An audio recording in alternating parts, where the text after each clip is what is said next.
Despite how deep we are into the series, the Starks, as skinchangers, that aspect of their story, remains fairly untapped, fairly new. That's particularly true as individuals, but as a group, it hasn't even been scratched as a surface, right? They don't know that about each other. They barely know it about themselves. They don't really know what they are. Bran maybe does a little more so, but he's basically the only one being taught how to use those abilities. He's really the only exception here. What will happen with Jon's abilities when he dies? What about Arya? She's already skin changed into a cat, though she doesn't call it skin changing. She doesn't exactly know what's going on. She's figuring out how to use it. She has lots of dreams about Nymeria. But yeah, she's never, I don't think, even used the word warg or skin changer. The phrase has not been uttered in her presence as far as I'm aware of. She certainly hasn't given it any thought. In that sense. With Rickon, Robb, and Sansa, yes, her too. There are variations and circumstances and things said directly by George R. Martin that sheds lights on this. But they are headed to a reunion of sorts. We've all long predicted that some or all of the remaining Starks will reconvene, probably at Winterfell, maybe not, but probably at Winterfell. And when that happens, what they've learned about who they are and what they can do will be a matter of at least discussion. It certainly will be a matter of interest to us. Now, Varamyr said other skin changers can identify each other. They can tell, like, oh, I can sense you're a skin changer. Will the Starks have that? Will they sense each other in that manner? Will that come up? That will be interesting. Will this method, a mechanism of sorts, will it be a way for them to fulfill their father's words? The lone wolf dies, but the pack survives. Will this be a thing that unites them? I mean, the Starks are a pack of wolves, yeah, but they're a pack of skin changers too, and with wolves that they can skin change into. So, and not only did each Stark get a direwolf, that includes Jon. He is a Stark, he's not Ned Stark's son. The genders matched perfectly. You had exactly 4 male direwolves and 2 female. It was perfect alignment there. Bloodraven will later say 1 person in 1,000 is born a skin changer. So how exactly do all 5 of Ned and Kat's children plus Jon have the talent? That's peculiar, isn't it? Given those stats. It all just lines up so perfectly. And it starts in the first chapter, right? This all began, not counting the prologue, of course. It just happens in chapter 1 there. It's a mystery and it's an initial part of the setup. And it's mostly still not paid off as a plot line. Like, it's cool stuff is happening. But we aren't that far along in this particular aspect of our Song of Ice and Fire journey. So we're going to talk about that today. We've got outlook, theories, details, history. We want to explore the magic and the impact on their personalities. In other words, the character conflict created by this supernatural aspect of themselves and what they're discovering. We've got all that and more on this episode of History of Westeros podcast. Hello and welcome back, everybody. We're so happy and lucky to be with you here again, talking about our favorite book series. It is truly a privilege. And we've got a great episode for you today, I believe. It's a fun topic, combining mystery and the supernatural and the Starks, 3 things that are particularly popular in this fandom. We are here most Mondays. Excuse me. We are here most Sundays. We're here very few Mondays. You're really out of sorts now. Yeah, I'm a day ahead. I'm already in the future. Or I'm in the past. I don't know. Which Monday am I thinking of? No. Almost every Sunday at 3 Eastern, we are live on YouTube. Afterwards, you can still watch the replay on YouTube, but within a week, you can find it on Spotify, edited, so it's a little bit cleaner. You can also find the audio version anywhere you find podcasts, any platform. And if you listen to us on Patreon as a paid member, you get an ad-free experience in addition to all the other benefits that come with being a patron, like participation in Topics Moot 2025, which has just begun, where we haven't had a chosen topic yet. We had a little warm-up poll about categories, what types of topics y'all are most interested in. That went really well. So we're excited to go pick 16 topics to make into episodes this year through Topics Moot 2025, which is running in the first part of the year. You can sign up at patreon.com/History of Westeros. Shout out to our great friend Nina, who, as always, provides some really great takes on whatever topic we happen to be dealing with this particular week. She certainly had some good thoughts on the Starks and skin changing and the nature of it all, basically all the kind of stuff that I set up here. She had lots of things to add to that. And the latest blog post on goodqueenally.tumblr.com. That's where you find Nina. That's Good Queen Alley with one L in Alley. And the latest post over there is someone asking about the Accursed Kings, which, of course, that's right up her alley. Nina loves to talk Accursed Kings. A comparison between a character in that story and Melisandre is what she's talking about on that latest post. So check it out if you are interested in that or many of the other things she's written about. I'm sure you will have a good time reading her blog. If you have questions for us or comments, anything like that, you can post them live if you're here during the live stream, or send them to us at westeroshistory@gmail.com, or hit us up on one of our socials. Here's our trivia question. We will give you the answer at the end, but there is a clue during the episode which might reveal the answer if you don't already know it. So pay close attention. The question is, rumors can get crazy in Westeros. Well, they can get crazy in the real world too. But hey, that's realistic, isn't it? Now, which POV character was said to have been a wolf with bat wings? Huh? Yeah. Which POV character was said to have been a wolf with bat wings? Yeah, a lot of them are said to be wolves, but which one had bat wings? All right, let's read you the different sections we have today. We're going to start with Ancient Tales, then which includes the Warg King and the War of the Wolves. Then we're going to talk about the current Starks. There's going to be a lot of overlap because we're going to talk about them as a group and individuals, but we're going to focus on each one in turn, kind of in order of how powerful we think they are as skinchangers. That could change over time, but I think that the order is, well, I think you'll probably agree with it. Some of you may quibble, but we'll see. Sansa, most likely the least powerful. Then Rickon, then Robb. That's where it gets a little tricky. Rickon could be more powerful than Robb. Who knows? Jon, then Arya, then Bran. And I think there's a strong argument for Sansa to be higher than them both. It's possible. Because of the indications that she might be connecting with another animal, which Robb and Rickon haven't done. But that's, anyway, we'll get into that. Very good point, Ashaya. Yeah, she's absolutely right. It isn't simple. You have to make up your own definitions for how to weigh these things. It isn't some sort of chart we can refer to, like her power is a 5 and his is a 6. Yeah, no, we're just kind of making it up as we go along, but we're basing it in, I think, logic and detail from the stories and from what George has said. So yeah, and then after that, we'll talk a little bit about why now. Why is this happening now? Why are so many Starks, or all these Starks, getting this ability? Why did they get Direwolf? A few things on that. And then at the end, we'll talk about the Stark reunification, which is something we've all expected at some point, and how we're not going to cover the entire Stark unit reunification. That's probably a whole episode on its own, but we're going to talk about how the skin changing fits into all that, how that's something they can talk about, how something they can connect over, how it might be something that separates them from the rest of society, but they can share with each other because they all have that. There's a lot of quotes in this episode. That'll be fun. And let's get started with such a quote, but not from the books, from George R.R. Martin himself. This came from a convention appearance in the year 2000, and the quote comes to us from the questioner, Linda Elaine. Here it is. I don't know if I want to get into genetics. This is fantasy, not sci-fi, he replied. I don't think this is necessarily a Stark ability, though all the children have it to one extent or another. They also realize it to one extent or another. Arya doesn't realize she has it. She keeps thinking she has these weird dreams.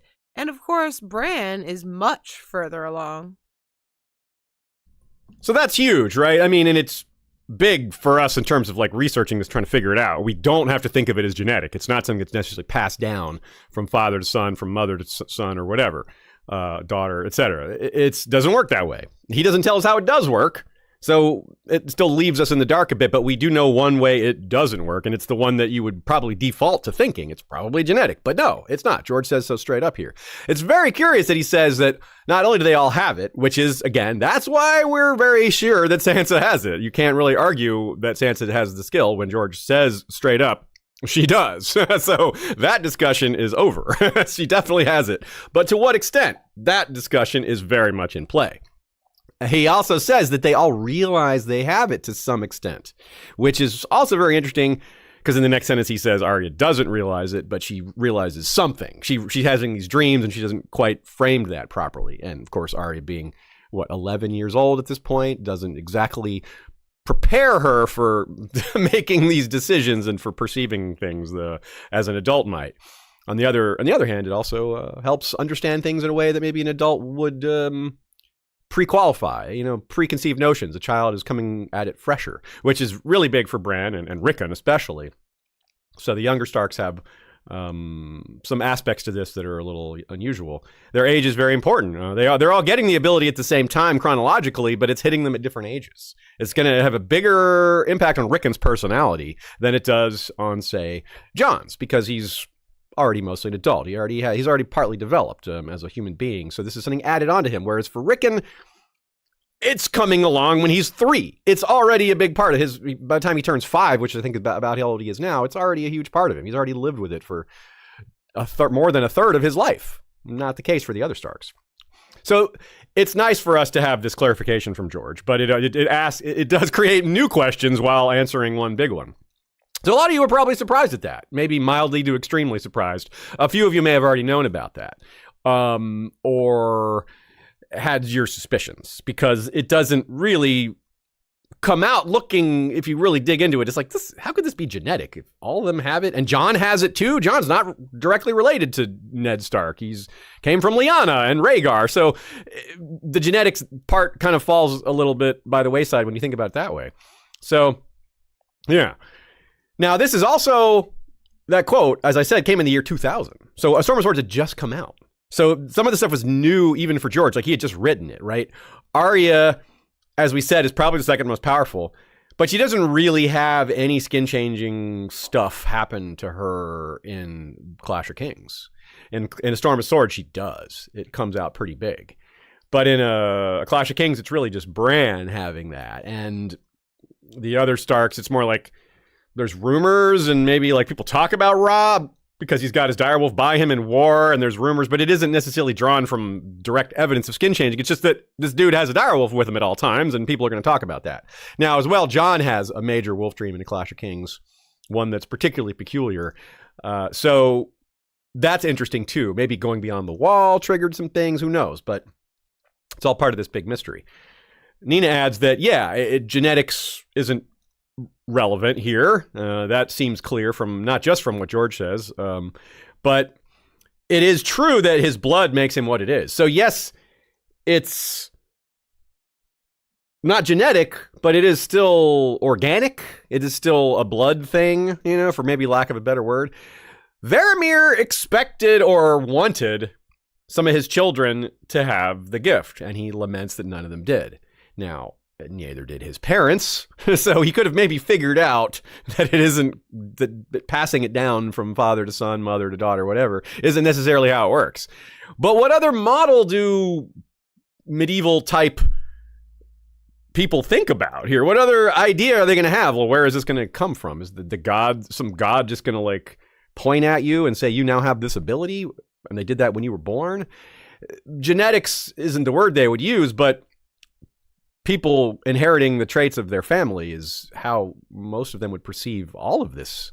And so having it not work that way is difficult for them to figure out in world. It's easy for us because George told us straight up, but they don't have the tools to figure that out some other way. They don't have like the scientific method and understanding of these things. So just, yeah.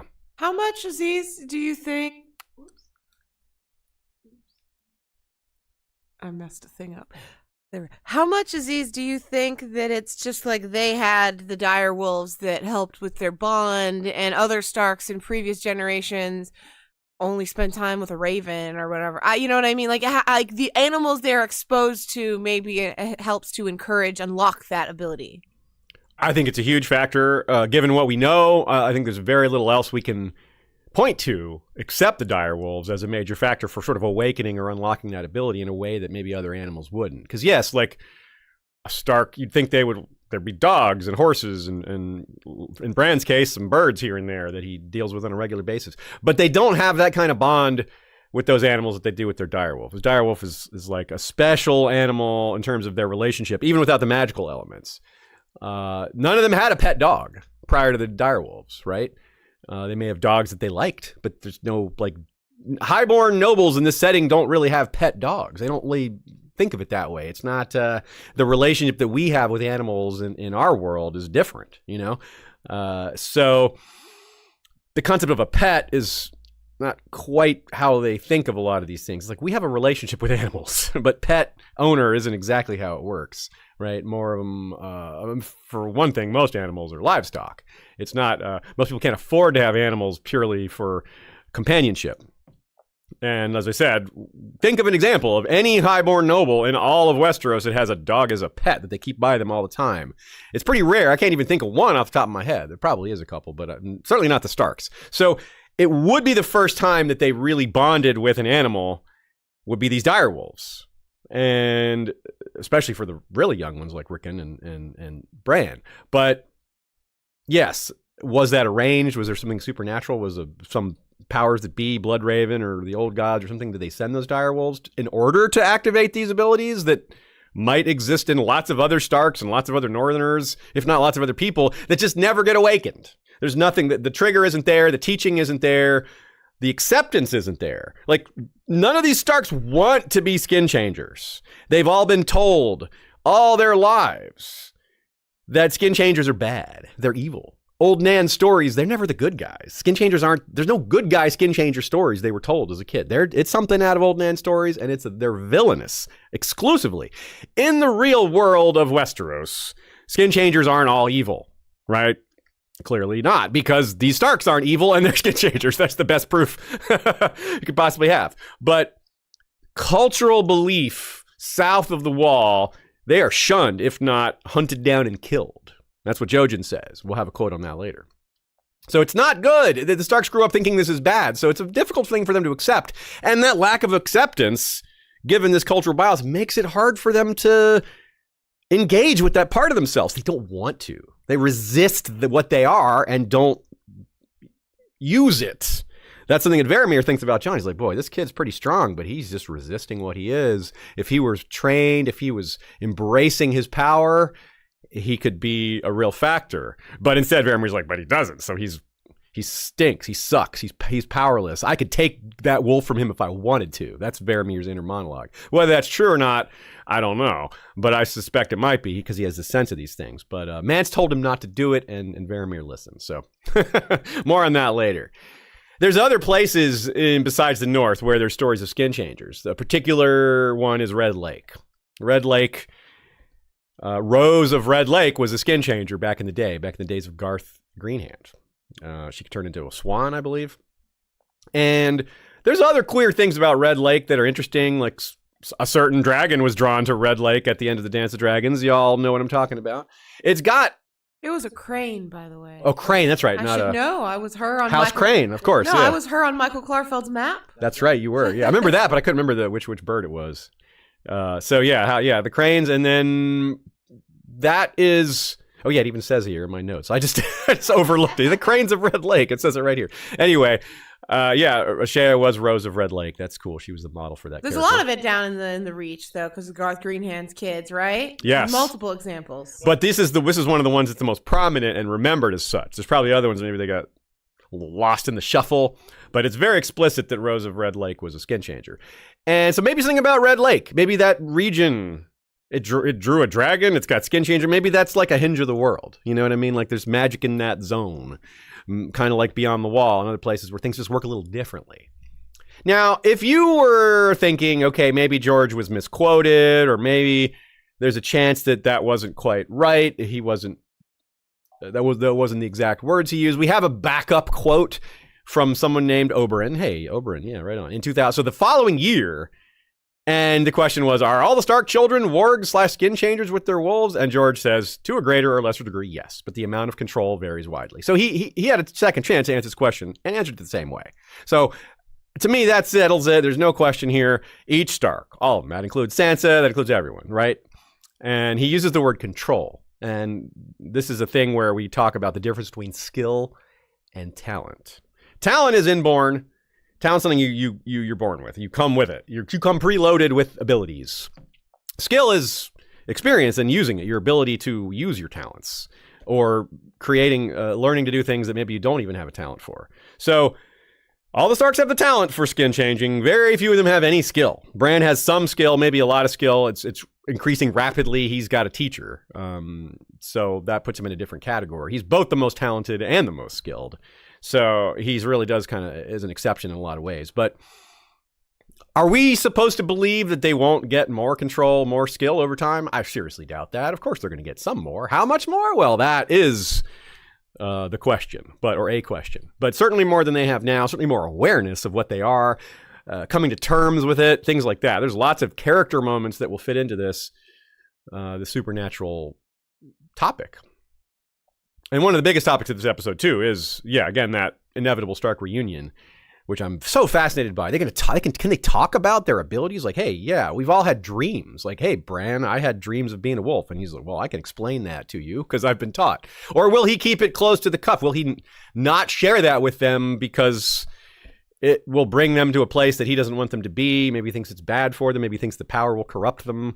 I don't know. But I think more likely he'll help them and teach them a little bit, Jon might be like, well, I was my wolf. yeah, I've already been there. So and that's a great example what Ashaya brings up there. There's these peculiar extra elements that certain individuals within this group of Starks have that the others don't. Like Jon's going to have been dead and in his wolf potentially. Like, how does that affect all this? Arya's getting all these lessons from the faceless men and getting trained in other abilities. She's getting training, not in this, but the two can overlap. Like, you telling me they're going to teach her how to sneak into places and be stealthy and like murder people, and she can't make use of skin changing in that? I mean, she already has shown how valuable that can be. A cat's eyes, like that would be super powerful. Like she's already done that in the Red Keep. I got a long-standing theory that Arya will return to the Red Keep and murder or assassinate Cersei or something like that, or Varys maybe. Probably not Cersei. That's still probably Jaime's ball of wax to deal with. But Varys I like as an idea for Arya to kill because of what he's doing, because he is a mummer who uses the tunnels and uses child slaves. These are things that Arya will hate, and she's better than him at the mummery stuff now because, well, she just is. She's getting trained at it, and she's going to beat him in his own game. I really like how that lines up. Anyway, more on that later, too. Getting ahead of myself here. The point is, she's being trained in powerful other disciplines that might overlap her ability to use her skin-changing talent. And it's also very important into maintaining her identity. So the conversations they could have about what they've learned, seen, dreamt, and teaching each other about these things, and coming to terms with it amongst other loved ones rather than out on their own, isolated and talking to people that they don't know what their agenda is. Who know what is the faceless man's real agenda with Arya? What else is happening in Bloodraven's cave there? What else is going on? These are things that they can commiserate on. But let's go way farther back. Let's go into ancient times and get a little perspective on skinchangers in the ancient past. Quote, "In truth, the legends of the skinchangers are many, but the most common, brought from beyond the wall by men of the Night's Watch, and recorded at the wall by septons and maesters of centuries past, hold that the skinchangers not only communicated with beasts, but could control them by having their spirits mingle. Even among the wildlings, these skinchangers were feared as unnatural men who could call on animals as allies. Some tales speak of skinchangers losing themselves in their beasts, and others say that the animals could speak with a human voice when a skinchanger controlled them. But all the tales agree that the most common skinchangers were men who controlled wolves, even direwolves, and these had a special name among the wildlings, wargs." Yeah, so this is a very ancient thing. This has been around since the time of the first men, actually been before that, because the children of the forest could do this. Yeah, so somehow the ability was passed from the children onto humanity. And perhaps if we ever are given any insight into that mechanism, it might help explain how some of this works. How the first humans started to manifest that skill. Is it from somehow interbreeding, or was it powers given through worship or ritual? Who knows? But it's a fascinating concept. Did House Stark choose the direwolf as their sigil because it's the top of the food chain in the north, the most powerful animal in the north, like the lion of winter, so to speak? The Lannisters chose the lion because that's the most powerful animal in their region. The Greyjoys chose the Kraken for similar reasons. Is this why they chose it, or was it because of the supernatural elements? Well, maybe the direwolf or the wolves were with this tradition of skin changing. Maybe this is something like that. Maybe it relates. And in terms of skin changers, even beyond the wall, Varamyr was cast out by his own family. They didn't abandon him. They didn't, orphan him, but they gave him to his kind, they said. He wasn't even called Varamyr then, of course.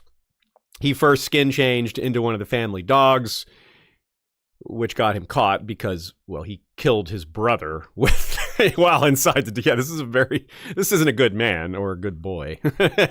So, yet it's still kind of sad. I still feel bad for young Varamyr Lump, or Bump, whichever he was. I forget. He was either Lump or Bump. And... but being given away by your parents because of something you're born with that you can't control, I feel empathy for that, even though the particular individual is awful. He was awful before his parents gave him away, too, so it's not like this is what made him evil. He says he's a font of knowledge about skin changing. Even though this episode isn't about him, it's impossible not to use what we learn from his POV chapter and from some of his quotes, because we just have so little else to go on.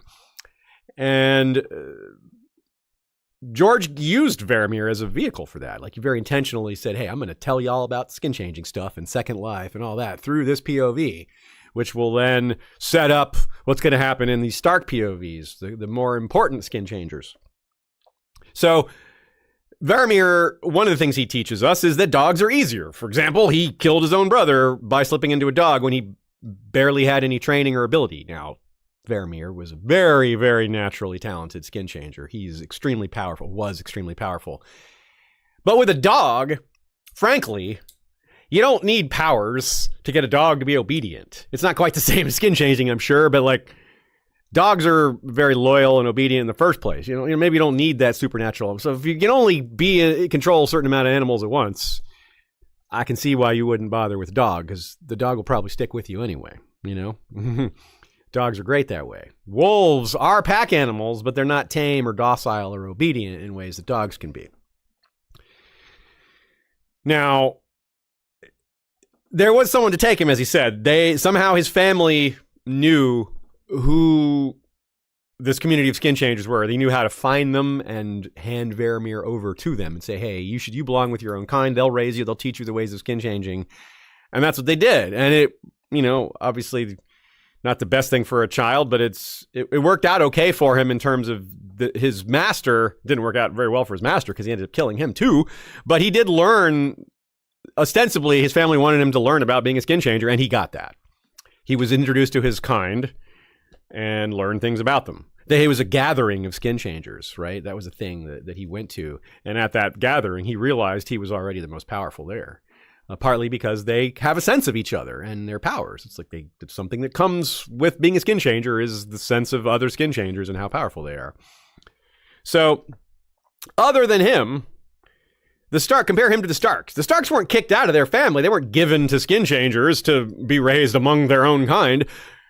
For one, that wouldn't have happened even if Ned and Kat did know that about them, but they never did, of course. That was never information that they learned before their deaths. Although maybe Kat will learn that in her undead state, and that could be very interesting. But that's outside the scope of this episode. So each Stark individually has been learning about who they are and having a different experience on that skin changer journey. Whether it's dreams, whether it's experiences with animals, whether it's what Bran's going through, which is far beyond all that. So compare that to Varamyr. Varamyr had the training, but he didn't have like the highborn upbringing. He didn't get to, stay around his family. So the Starks have kind of been effectively orphaned, right? They've been kicked out of their home through violence, and there's a path back for them, but this is something that is really shaping their lives. And now, of course, except Bran, he has the best teacher of all. Best, maybe in quotes, but certainly the most knowledgeable. And he has the knowledge base of everyone to draw on. Like every past Green Seer is part of this, is part of the lesson plan here for him. So it's night and day what Bran has at his disposal, his fingertips, versus what his siblings have. So let's look at some other ancient connections here, though, too. It's not just about what the World of Ice and Fire says. We've got some other stuff here, also from the World of Ice and Fire, from a specific figure here called the Warg King. Quote, chronicles found in the archives of the Night's Watch at the Night Fort, before it was abandoned, speak of the war for Sea Dragon Point, wherein the Starks brought down the Warg King and his inhuman allies, the Children of the Forest. When the Warg King's last redoubt fell, his sons were put to the sword, along with his beasts and green seers, whilst his daughters were taken as prizes by their conquerors. Now, if it weren't for George telling us that it's not a genetic thing, many theorized that this is where the skinchanger genes came from in the Starks in the first place. They took these daughters as prizes and inherited those genes. But of course, that's not the case. It's a reasonable guess, though. So, but this is super curious. He had green seers and all this other stuff. His Children of the Forest were his allies. This is fascinating and kind of hard to rectify, but nonetheless, really interesting to think about. So, it could be some genetic element that isn't passed down. It could be like an initial mutation, but that would still qualify as genetic, I think. I don't know. It's the definition of what is and isn't genetic is a little tricky here, and it also falls apart because what George considers genetic isn't necessarily the hard science. My counterpoint to you is that quote does not indicate there's no genetic quality, but that he doesn't care to get into the genetics. The genetics are not really that significant, but I don't think it precludes there being any genetic quality to this. He doesn't say it's not there. He just doesn't want to go. I mean, I can see your point there. He's not explicitly saying it's definitely not genetic. He just doesn't want to do that. He just doesn't want to get down into the weeds with it. But I think there is a streak of genetics in it. But it's just, that's not what the difference was. The genetics isn't why these Starks right now have these great abilities. Yeah. The key seems to be training, having someone draw that out of you, develop it. It's if you have a talent for something and never use it your whole life, then yeah, that's going to atrophy. It's going to effectively be like you never had that talent if you don't use it. So yeah, we could probably guess that there have been a lot of Starks and maybe other people in the North too, probably other people in the North too, that were born with the talent, never had it developed, never even questioned it. Partly because of the cultural bias. They never would have wanted to. If it was encouraged, if it was treasured, if it was considered a gift from the gods, a positive thing, then everyone would be hopeful that their kids would be born with it. And they'd be looking for it. They'd be hoping for it rather than sort of, we don't talk about that. That kind of aspect. So the cultural belief is massive here in whether it's accepted or not. And it's not. In the South and in the North, beyond the wall, it's accepted, but not loved. Right? It isn't shunned, but it's not exactly something they want to be a big part of. It's not something like, hey, let's invite the Skinchangers to our parties, It doesn't really work that way. So, but they're not assumed to be evil. That's still very important. In the South, meaning the south of the wall, it's like all skin. They're evil. That's bad. They're bad things. They're corrupt and wrong and should be destroyed. Definitely not like that beyond the wall. Now, Varamyr is a model of this type of monarch. This character who is able to conquer through power, and maybe because maybe this particular warg king was so strong and mighty and could control lots of animals at once. It says beasts, plural. He had beasts, green seers, plural. This blows my mind. it would make sense that he was a powerful monarch. So again, a micro version of this is Varamyr, right? Varamyr ruled some villages through fear and terror. Here's the quote. Before Mance, Varamyr Sixskins had been a lord of sorts. He lived alone in a hall of moss and mud and hewn logs that had once been Hagons, attended by his beasts. A dozen villages did him homage in bread and salt and cider, offering him fruit from their orchards and vegetables from their gardens. His meat he got himself. Whenever he desired a woman, he sent his shadow cat to stalk her, and whatever girl he'd cast his eye upon would follow meekly to his bed. And this is where we learn as well that he didn't have any kids that are skin changers, which somewhat confirms what George said, or at least confirms what Bloodraven said, that only 1 in 1,000 is born with that way. He didn't have 1,000 children, so the odds weren't exactly on his side. And maybe he figured it out at some level. He's like, man, maybe that's not how it works, because my parents didn't have it and none of my kids do. So maybe this is just not where it comes from. But what would he think? If not that, what is it? You know, it's pretty hard to be an atheist in a world where supernatural powers are real. Not just real, but you have them yourself. Like, I have powers. Yeah, but surely the gods aren't real. It's just, that would be weird. So you must think that's where they come from, whether it's passes through parents or not. Either way, it comes from the gods. That's the only thing they could probably be sure about in their worldview. So that's really fascinating. Like, how does a warg king enforce his rule? Sort of like this, where the beasts sort of stalk around and act as representatives. It's pretty powerful. You have these intimidating representatives of yourself, these animal avatars that keeps you safe, right? It intimidates other people, but you're not the one going out into the world and risking your life by going to village. You could be ambushed or shot with an arrow, but no, you're sitting home in your castle or your cave or your hall, whatever it is, issuing orders and sending your animals out to do things and keeping yourself safe and warm at home. So that's pretty powerful, right? Like, that's something that a lot of Northerners would envy. Like, I don't even have to go outside in the cold. I could stay here and in the warmth and just have people bring me stuff.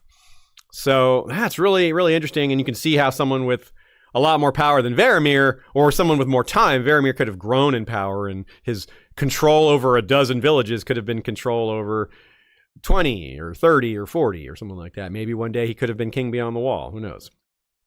As far as we know, though, none of the other kings beyond the wall were skinchangers.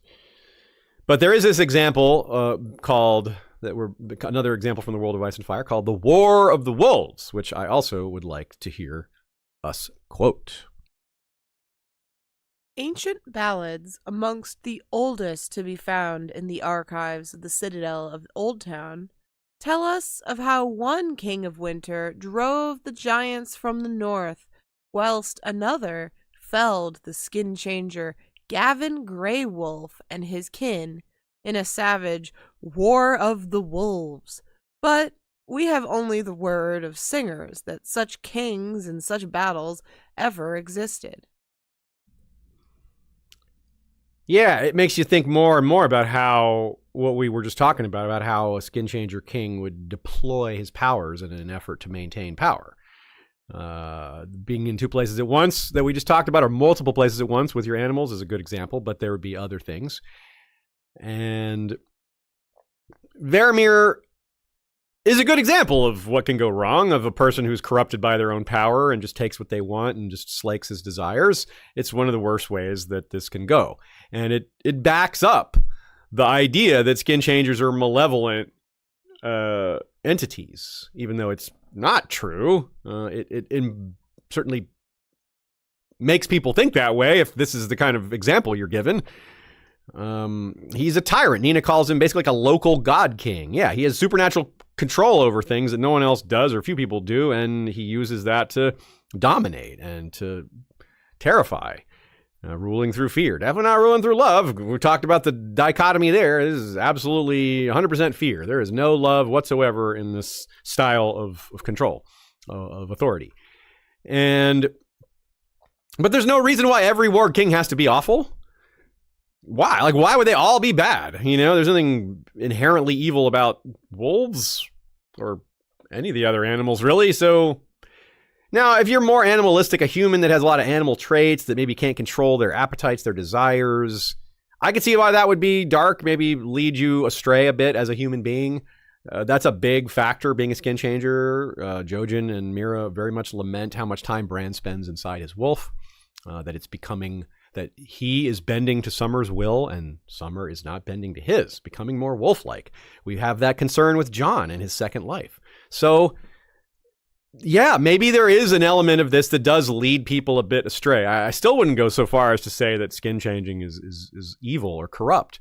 But you can see how it's power. Power can corrupt. Absolute power can corrupt absolutely. That remains true, even though it's not a Westerosi saying. It's a human thing. And you give people these powers, and some of them are going to do really bad things with it. And maybe more will do bad than good. But nobody doing good, I don't buy that for a second. Surely there's been some skin changers that have done good. The records don't reflect that, maybe because they didn't keep good records, or maybe the cultural bias has gotten so strong that all cultural memory of good skin changers was wiped out by people who had an agenda or who just refused to believe such a thing could be the case. Who knows? It all makes sense, though. Like, things like this would fit.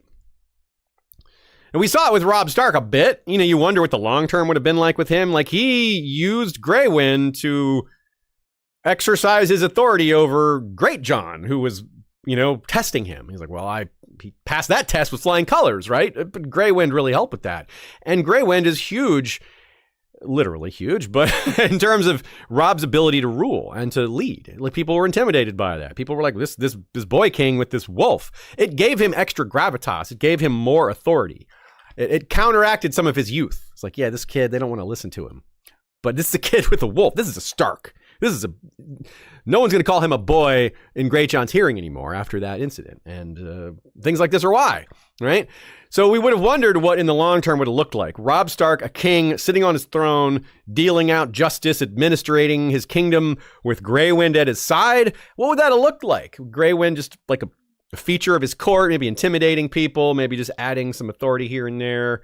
Maybe doing some of the same things these Word Kings would have done, but with more goodness, more justice behind it. Like, oh, here comes, everybody knows that wolf. Everybody recognizes Grey Wind, right? There's no other animal like him. Even the other direwolves look different, right? None of them look like each other. Here's a relevant phrase from Varamyr's master, Hagon. Quote, "A man might befriend a wolf, even break a wolf, but no man could truly tame a wolf. Wolves and women wed for life," Hagon often said. "You take one, that's a marriage. The wolf is part of you from that day on, and you're part of him. Both of you will change." That's a big deal. Both of you will change. You take one. That's his marriage analogy is kind of weird because I don't think Hagon was likely to have ever been married. So what does he know about being married? But it still tracks. Like, you can still get his point, right? You live that closely with somebody every day, day to day. You want to, you take on their burdens, their cares, their loves. It's part of what you do in a marriage, right? Or any good relationship or any committed relationship. He's likening it to the skinchanger bond. He's like, there's a lot of these things that are really similar. It's a lifelong bond. You're going to be permanently changed by it, and so will they. Right? And that's really interesting because, yeah, we know that about humans, but what happens, we know that about your pets. Like, do I become more like my cats? Not really. I don't think they become more like me. We pick up on each other's habits, on each other's desires and what scares us maybe, but we're not like, they're not picking up my personality. Like, the cats aren't going to become interested in Game of Thrones because I love it. I don't care about playing with leaves or whatever. It's not going to make me love catnip.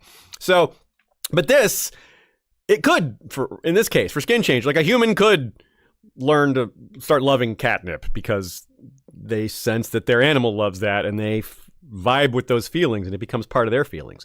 Jon at one point realizes he's hungry for blood. He's like, wait, what the hell's going on? He's like, oh, Ghost is coming. And he had been separated from Ghost and just, he's thinking about it, and Ghost gets in range and he slips into his skin kind of subconsciously, and he realizes he's feeling Ghost's hunger and wolf-like qualities, which he did that by accident. He doesn't have the training to reconcile that, or to be like, is this bad? Is this good? Should I hold back? Should I not engage in this too much? Like what Jojen's saying to Bran, don't do that. Don't stay in your wolf too long. None of the other Starks have that training. No one's told them about that. No one's told them about the dangers of these powers. I'm pretty sure that we can assume Varamyr believed all this. He remembers Hagon telling him this, and if he had experiences that differed from what Hagon told him, he would probably think about that. He'd be like, yeah, that turned out Hagon was wrong about that. No, Varamyr is the most powerful skin changer we know of, other than Bran. I don't know if he's more powerful than Arya. That's up in the air, I suppose. But Varamyr, certainly in terms of people who've been trained, super powerful. And it happened to him too. He became like some of the animals he's controlling, including Orell the eagle. When he took over Orell, he discovered the hatred residing in the eagle. The hatred pointed at Jon Snow. Varamyr hates Jon in part because Orell hates Jon. It's part of who he is. So it's not just the skin changer bond. It's the skin changer bond to other skin changers who are in the animals that you may control now. It's layers here, right? So could Jon be an example of this in the long term? Could Jon be sort of like a Varamyr or a proto-Varamyr? Not evil, not sending his shadow cat to steal women. Not that kind of character. I don't see that coming for Jon, even post-death, even post-Second Life. I don't think it's going to make him that kind of person. But a war leader and a skin changer at the same time. In other words, maybe not like a Varamyr, but maybe more like a Gavin Greywolf or a Warg King kind of guy. You know, maybe Jon might be king in the north for a time, for a stretch, for maybe for quite a while. So a skin changer king with a wolf at his side, but other abilities. Dead. What is death going to do to his abilities? This could be a vehicle for George to sort of sideways explain how the others work. Are the others skin changing into dead bodies? Will Jon be able to do that after he's dead? Probably not, but it's an interesting idea, isn't it? So imagine Jon going into battle with the bravery of an undead being, someone who's like, yeah, it's not so easy to kill me, with his wolf, with whatever other powers he manifests, possibly with higher rank on top of that. So that is a lot. That is a lot of things. Jon, his list of titles and abilities is very much Daenerys-like. So very long. Bran, on the other hand, could be a bit like Varamyr in that he could control lots of animals at once. He could control more than Varamyr, presumably, in the long run, if not already, which enables him to be in more than one place at once. Now, what does that do to your personality? I can see through two pairs of eyes, two pair of eagle eyes or raven eyes over here, while simultaneously seeing through a pair of cat eyes over here, a pair of wolf eyes over here.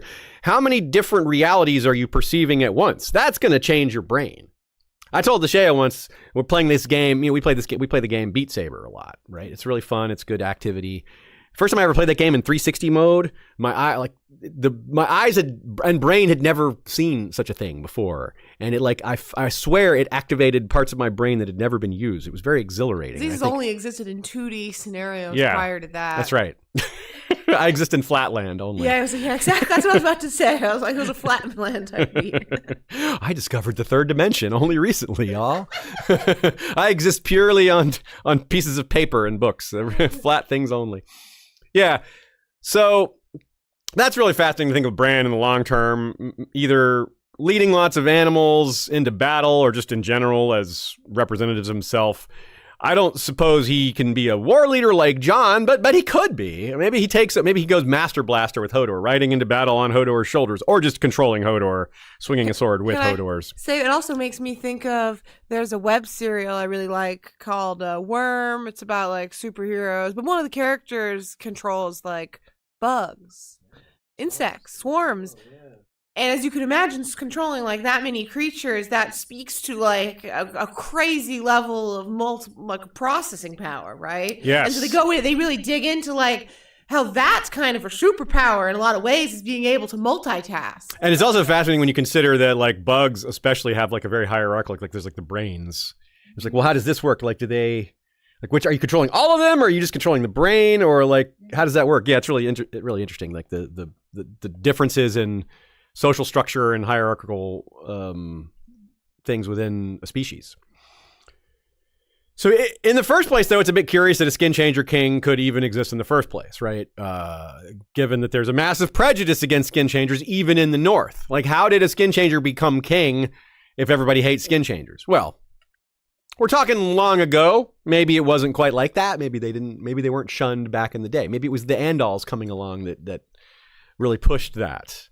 Maybe in the time of Only First Men, the view of skinchangers was a little more muted, a little more like Beyond the Wall, where they're feared and respected, but not like hunted down and hated, right? So a warg king could have also just dominated, though, right? A Gavin Greywolf could have just conquered and ruled and been something of a low-level tyrant.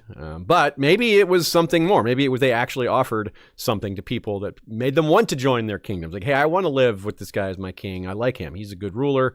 But the problem with a warg kingdom is, well, you can't count on having an heir that's a warg. You can't even remotely count on it. It's not even like a decent chance. It's 1 in 1,000, if not, or something like that. So it's just not a very feasible thing. It's like the Dothraki or a pirate kingdom or a King Beyond the Wall situation. They're not going to follow Mance's son because he's Mance's son. They're going to follow the next leader who's strong enough to unite them and continue that. Just like the Dothraki, just like a pirate. Pirates don't pass their kingdoms to heirs.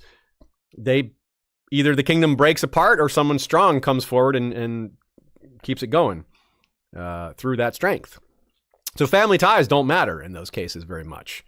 And since warg kings can't pass their skin changer talents down, well, the warg king's heir would not be a warg. So it wouldn't be a warg kingdom anymore. It would just be a regular kingdom. Well, what happens to the green seers and beasts that were in control of that king?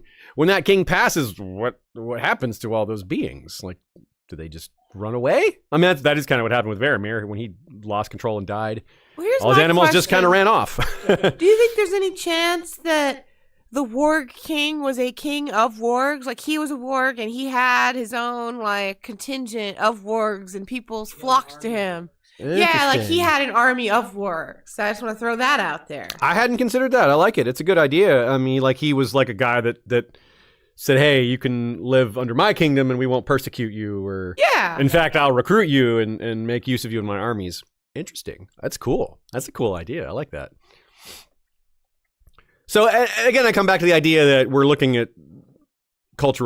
a cultural lens that's thousands of years old. So what it's like today versus what it was back then, who knows? But still, this problem of heirs and the fact that you can't pass down skin changing is, not reliably anyway, is a big problem for a warg kingdom. But I like Ashaya's idea. Maybe it's something else. Maybe the model isn't quite the way I imagined it. But we also have cases like Bran or Jon, where if Jon is going to be the king in the North, well, it's going to be in spite of people's belief about him being a warg. They're going to be like, okay, well, maybe we don't like that he's a skin changer, but this is Jon Snow. This is the man that defended the wall. This is the man that was Lord Commander. This is his prior reputation overshadows any sort of prejudice about being a skin changer. People don't hate skin changers that much that they would just ignore all of the rest of Jon's body of work. And a similar thing like Bran, where he's a Stark. He's a good kid. He's Ned Stark's boy. That carries a lot of weight, too. Yeah, maybe being a skin changer is a negative in some people's eyes, but it's definitely not just, well, that's the end of it. People aren't like, well, he's a skin changer. I have nothing to do with him. I don't think it's that severe. When you have a Stark, a son of Ned, that, I think people are going to care about that, too. It's like, well, yeah, he's a skin changer, but he's Bran Stark. He's Brandon Stark. I mean, that matters, right? So it's not just as simple as reducing it to just this bias. You have to keep in mind the things that are pluses as well. Now, It's also fun to think about the rumors and how Robb was accused of being a skinchanger in all these stories just because he has a direwolf. It's an exaggerated accusation, but it's actually not that far off. I mean, they're on the right track. Yeah, Robb didn't turn into a direwolf himself and eat a bunch of Freys, but, it's in the ballpark. He may have slipped into Grey Wind and run around in the battle and killed a few people and experienced that. He may have sniffed out the goat track to get by the golden tooth and things like that. He may have had some awareness of what was happening. We never got Robb POVs, obviously, so we don't know what he perceived it as. But we have the other Starks as model. We have Jon kind of like, what's going on with me? With Bran resisting it. With Arya very stubborn, kind of accepting parts of it without going all the way and naming what it is. Or somebody like Sansa, who we just aren't sure. Same with Rickon and Robb.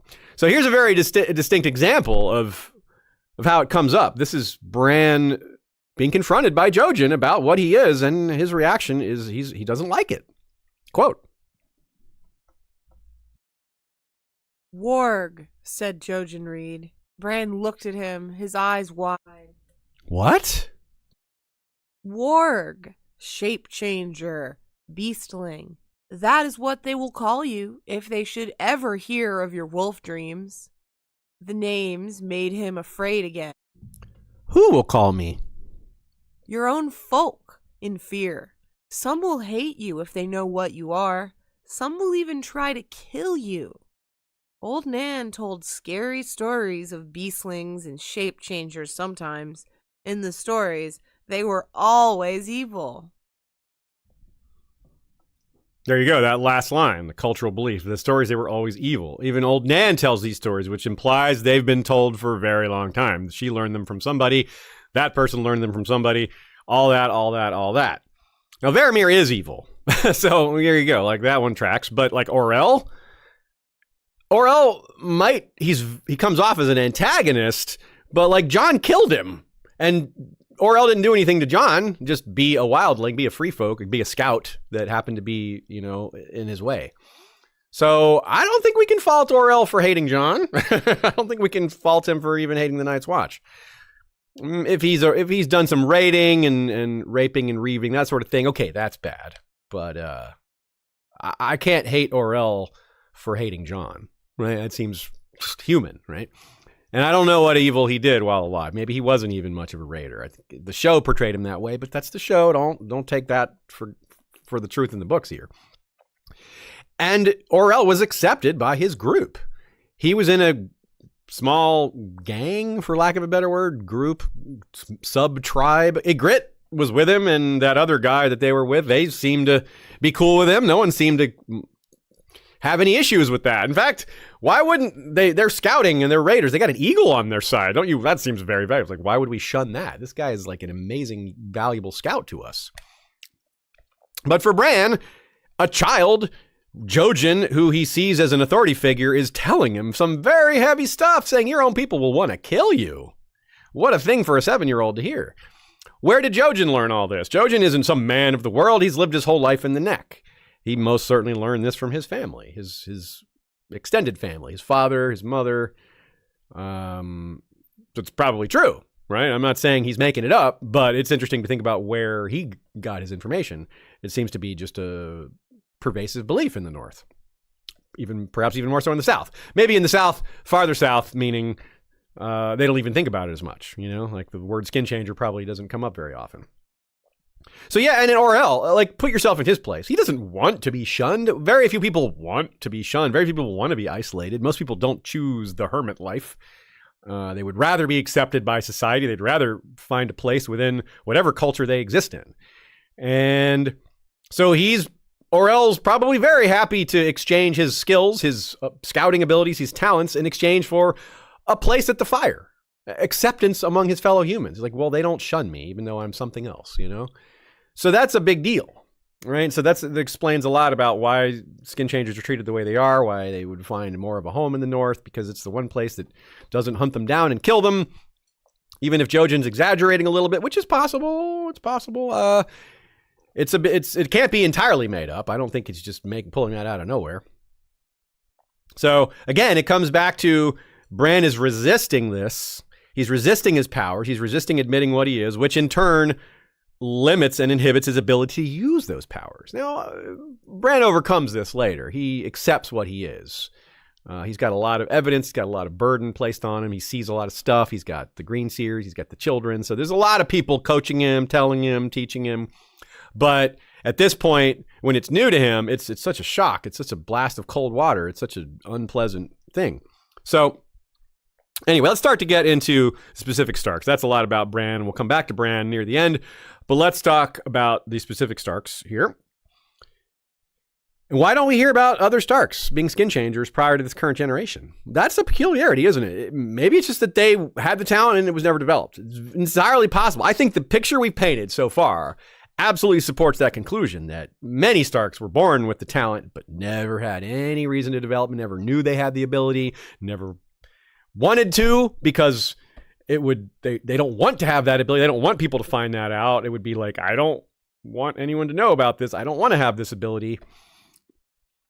So I think that's it. Like maybe like a lot of Sansas, maybe, you know, like people who have the ability but don't really know they have it. Or the thing Ashaya brought up earlier about not having the thing that brings you along, like an important animal connection.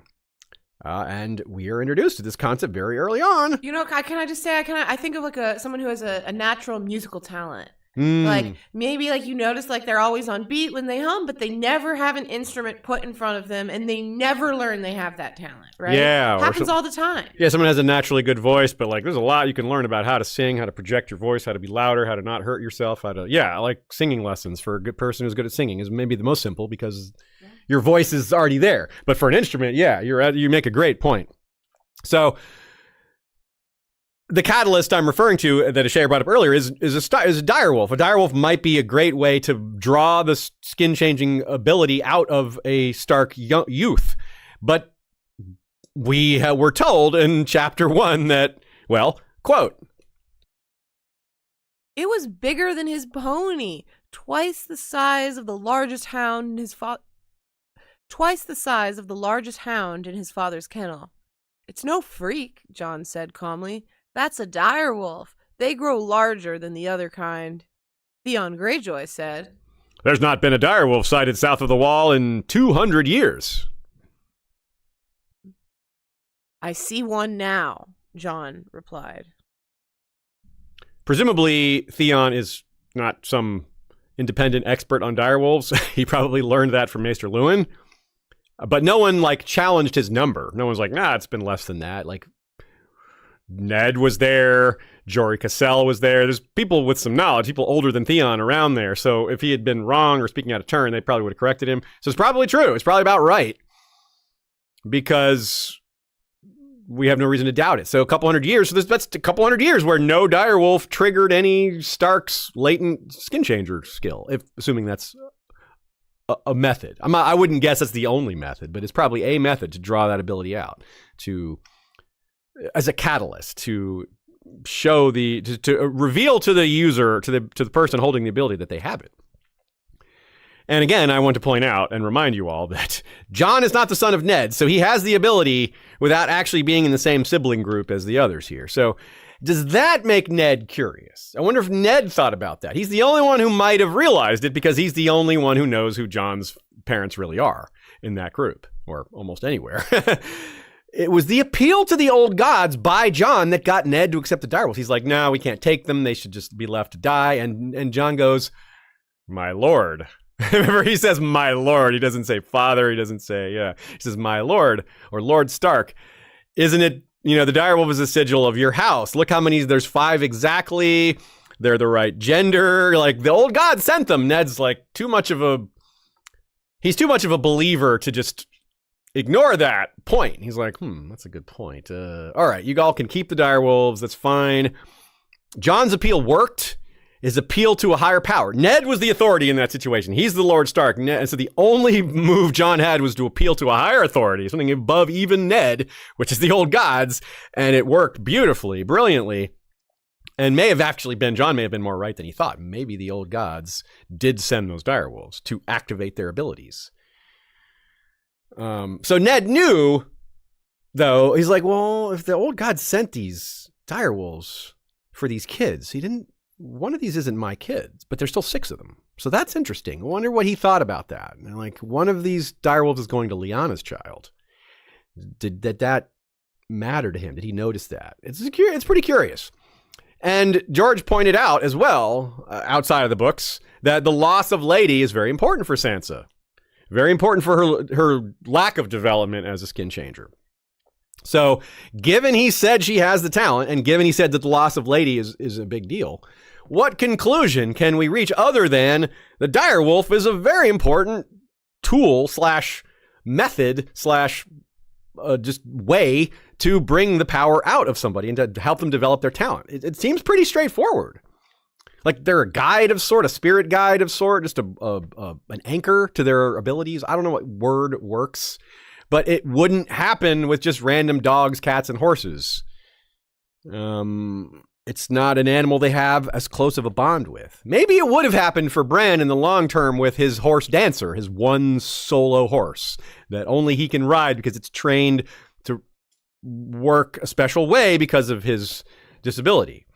So maybe these things would have manifested. I mean, Bran is just so powerful that it's hard to imagine that would have been kept under wraps. But maybe Rickon and Robb would have been more like Sansa, where they just never got going. Like a Shaya's musical instrument example. Like no one ever handed them an instrument. No one ever handed them a direwolf. So that never came up.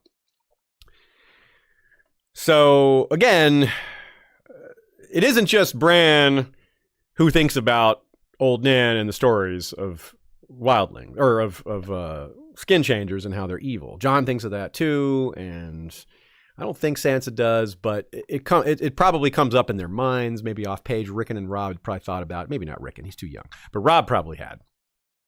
So to summarize some of that, yes, definitely you have to have ability, you have to have some knowledge, you have to have some training, and you have to have some opportunity. Something has to come along to activate that trigger. Given the cultural scenario. In the North, beyond the wall, it's simpler because they just have a method. They think, well, if your child is displaying skin changer skills, give them to the other skin changers. Give them to the skin changer community. That doesn't exist south of the wall. There's no adoption program for skin changers in the South. So what do? They just live their lives and have hidden talents that never get developed. So it's not... It isn't also thought of as something that's a matter of the past. It's like, this is still a thing that can happen. It isn't like, skin changers were a thing from centuries ago. No, I think pretty much everyone still accepts that they're real, even if their numbers have declined. Even the World of Ice and Fire, which, as you recall, In World isn't a very old book. It's written, within it was started within the last 20 years. And, yeah, so even it mentions skin changers and as a thing that were a matter of historical record. So you have to have an opportunity to practice. Like any skill, if you're not developing it, it's just not going to happen. And where is someone like, Arya or Sansa? When would they have practiced it, even if they kind of had a sense of what they were, right? It's given they were like trying to hide it. They'd be like, I don't want anyone to know I have this. I don't want anyone to find out I have this ability. So again, it's very peculiar that it's a 1 in 1,000 ability that rests in all 6 Starks. That implies something else is going on. Either it's a talent that's more widespread than we thought, or it can be the method for transmission is differently. So yeah, and Varamyr had his first experience with a dog, but as I said before, none of them had pets. None of the Starks really had a pet before their direwolves. So that's an idea. If you want to get more tinfoily, then we should consider that the direwolves were sent to the Starks because, someone knew. The old gods knew, Bloodraven knew that this would awaken their talent. It's the best way to get that ball rolling. He's not just going to appear in their dreams and be like, you're a skin changer. You got to be a little more subtle with it. Bring them along slowly. It's hard to accept you are something that is shunned by your entire culture. So you can't just dive in, jump into the pool and learn to swim. No, bring them along slowly.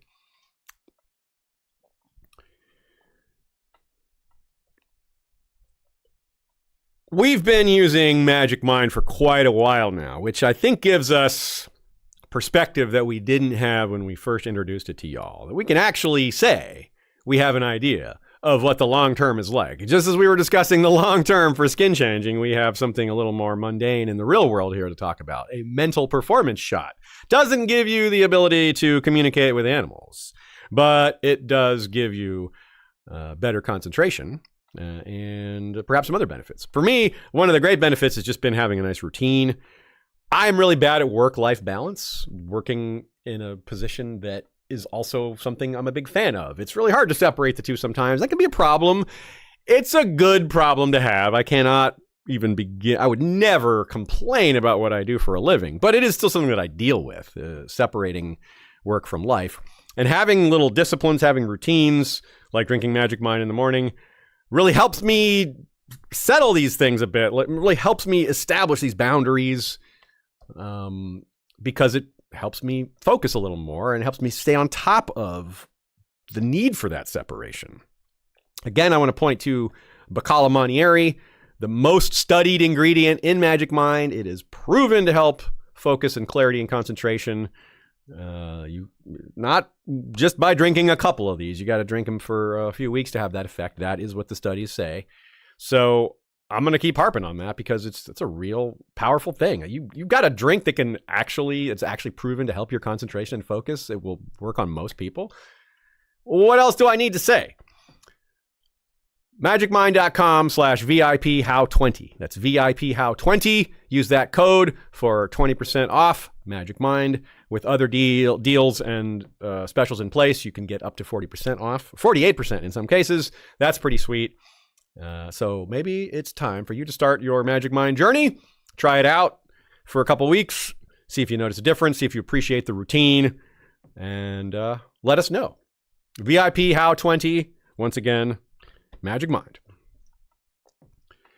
As I said, we're doing Topics Moot over on our Patreon page, which is a yearly event now. This is the second year where we gather and I make a bunch of polls and you all vote in them. And those polls determine episodes that we're going to do this year. This time 16. Last year it was 12. This time we had so much fun with it, we decided to expand it.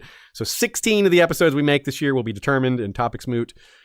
It's super fun to get involved with the voting and discussing all the different possibilities and just getting involved with the fandom, with the group.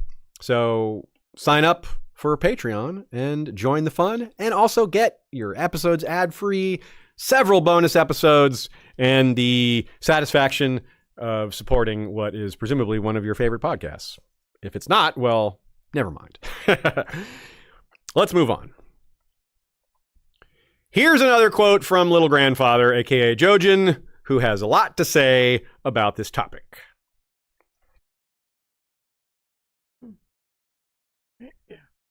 The Northern, this one? Oh, I'm sorry. No, I was like, what? You introduced I'm in the me. wrong place. My Yeah, bad. thank you. Wiggly, wiggly, wiggly. Back up. We're going to Sansa now. We're not ready for Jojen's quote. So she lost Lady really early on, and a bond was formed in that short time, I think. Probably. Like, maybe not a skin changer bond, but it looks like just like a couple of chapters. But remember, we're actually talking several months. She had Lady for months before Lady was killed. I mean, that journey through the neck from the Winterfell, that's a long trip. Trekking down there. They're moving really slow, the speed of the Queen's wheelhouse. Remember, it was not a quick trip. That's part of why Arya had so much time to wander around and check out swamps and forests and all the other cool stuff. So that is important in understanding what Sansa may have experienced. Because, yeah, like that's a lot, right? It's a couple of months with Lady, and you can form quite a bond with an animal in a few months. So she has thoughts on dreams. Like, Sansa thinks about dreams sometimes, but not wolf dreams. She doesn't specifically have wolf dreams. Nothing of substance in this regard that you can say, oh, skin changer. But it still makes you think. And she has a symbolic bond with the hound. The easiest animal to bond with is a dog, they say. Interesting. Now, of course, there's no skin changer bond there, but it strikes these same notes. More through symbolism than through supernatural elements. And he calls her a little bird, which that's kind of neat. So you've got this, the animal elements are present in their relationship, whatever their relationship actually is. But it's something. And she has there's a dog that she bonds with at the Eyrie. That's just an old dog, whatever. She bonds with an old dog. That's very human. That's a normal thing to do. There's no magic there. But still, like, George wrote that. He chose to give her the scene with this animal. And it makes you think about this kind of thing. So I wonder about that. At one point, Arya thinks how Sansa knows songs, not spells. But the singers, the children of the forest, are called singers. Songs and spells are very much linked in this concept in this world. I know Arya didn't mean it that way, but reading that sentence that way, there's another way to think about it here. I'm like, yeah, those two aren't as distinct as maybe Arya's making them out to be. Here's a fun moment that Arya and the Hound overhear about Sansa that also touches on very vaguely the notion of them having animal qualities or skin-changing abilities, maybe. Quote, "The northern girl, Winterfell's daughter. We heard she killed the king with a spell, and afterward changed into a wolf with big leather wings like a bat, and flew out a tower window." This is what triggers Arya to think Sansa knows songs, not spells. She certainly doesn't know how to do that. But again, pretty curious, right? It's like a fun way for George to be a little subtle or to deliver a message that makes us think. Now, what about if Sansa reunites with her family and they all have these powers and she doesn't? Or she just has like the slightest inkling of it, just the barest touch of it. Is that going to make her feel a little isolated? Will she be a little bit outside the group because of that? Or maybe she'll have enough of it to feel a part. Maybe it'll be something that she's like, oh yeah, no, I have had those feelings, those thoughts, those instincts. I never knew what it was. And maybe that brings her closer to them. That's kind of more what I'd be hoping for. But I mean, it's up to George, obviously. And why would George even bother to say she has the talent? Why would he point out that all 6 of them have it if it's irrelevant? If it's not going to matter, why did he make that call? He seemed very ready for it to say, yes, all of them have it. He was quick with that answer. He's had that answer since at least the year 2000. So he decided that she's had this ability a long time ago, quite possibly since the beginning. So that probably has a payoff at some point, even if it's small. But small could be big in its own way. It could be a small detail that turns into a big deal. Like a small little aspect of her supernatural ability that makes her able to bond with her siblings in a way that others can't, in a way that puts them in their own unique category, that helps them become a unit, that makes them more of a pack because they have this unique thing that other people kind of shun. But for them, it's a source of strength. They're the pack. They're the Direwolves. They are the Starks. That's the way I hope it goes. I hope it's a thing they bond over that brings them closer together.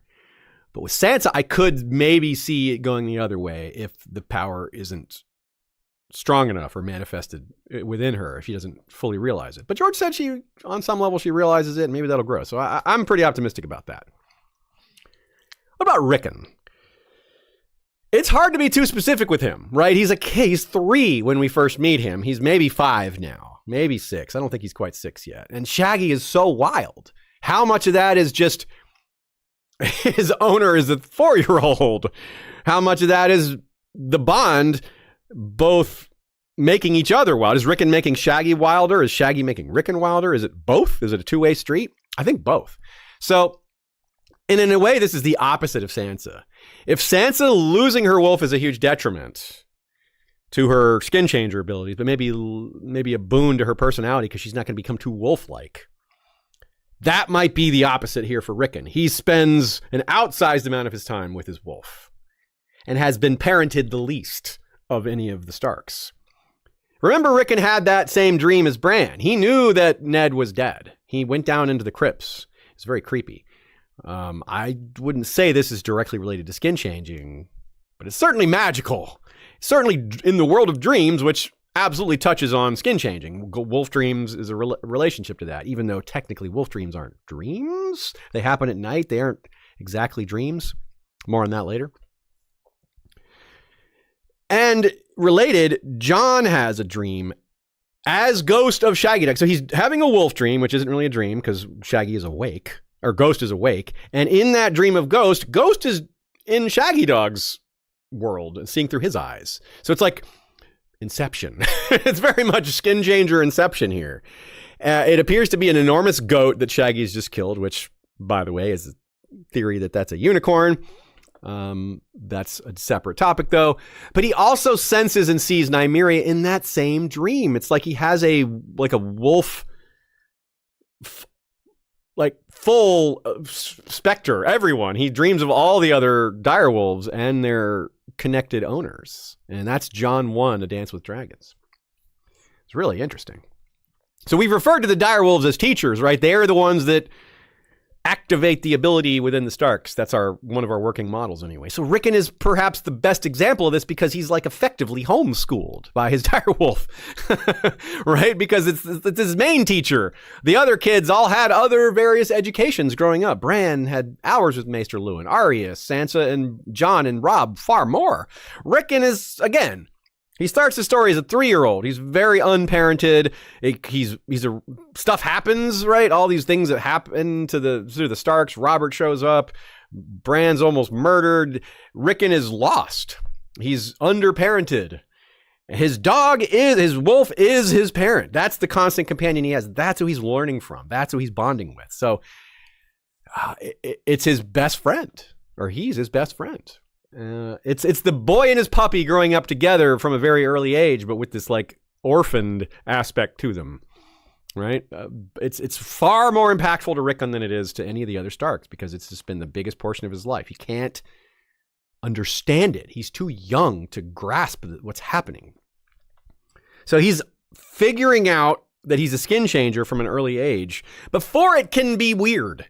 He hasn't learned all these things about skin. He probably hasn't heard old Nan's stories, or if he has, it's a couple times. How knowledgeable can he possibly be about what the world thinks of skin changers? To him, this is normal. It's unnatural. It's supernatural to everyone else. To him, it's just, he's a 3-year-old boy, 4-year-old boy, and this is what he can do. To him, it's just what he can do. Just as natural as him having a direwolf as a pet, which doesn't seem weird to him. Probably seems weird to everybody else except his siblings, and probably seems a little weird to his siblings. They recognize that no one else has direwolf pets.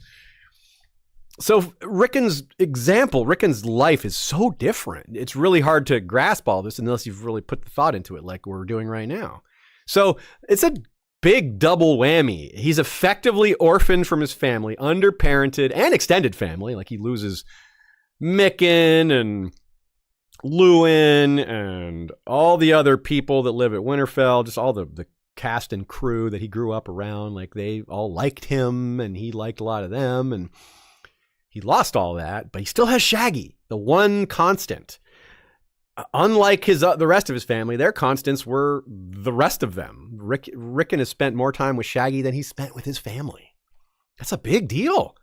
Again, I repeat, Bran is told by Jojen, don't spend too much time in your wolf. You'll become too much like him. No one's telling Rickon to do that. They don't even know. He's already fierce and wild, and I bet he feels better and safer when he's in Shaggy, just like Bran and Arya do. They feel safer, stronger, fearless, powerful when they're in their wolves. It's not strange that they would want to do that. They're alone and lost and scared. If you can take some refuge in your wolf and feel powerful and mighty and not scared, you would do that. Especially if you didn't know it was bad, which only Bran does know that. Shaggy has been very wild.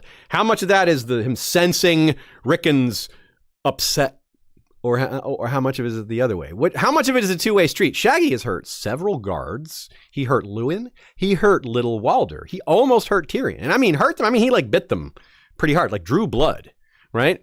He fought with Summer at one point, and Summer was strong enough to overcome him and calm him back down. So if we go back to the knowledge that skin changers often become more like their animals, Rickon is number 1 on the list. Maybe besides Jon, who might live inside his wolf as a dead person. So we'll give Jon a little bit of a carve-out possibility here. But other than that, Rickon is wolf boy. All his life is pointing in this direction. He's getting parented by his wolf, and now by Skagosi, I guess, instead of by his own parents. And so his wolf is his dad, basically. It's crazy. It's really weird to think about and a little sad. And how is it going to play out in the long run? Well, He could be very wolfish, or he could just die. This all could end by his death, and we just won't ever see what kind of person he turns into. But if he's reunited with his siblings, and he's like just wild, super wild, violent, angry, like that could be a problem. Or an omen. Like they could be like, well, let's not do that. Let's not become like our brother here. Like, yikes, this is what can happen. So he could be a cautionary tale. He could be a tragedy. He could be both of those things, but he's very unique. Let's talk Robb. Clearly had a bond with Grey Wind, perhaps as early as the Great Jon scene. All he did was like whistle and make a simple hand gesture. And Grey Wind jumped forward, bit two of his fingers off, and then backed off. Like, did he train him to do that? It was so specific.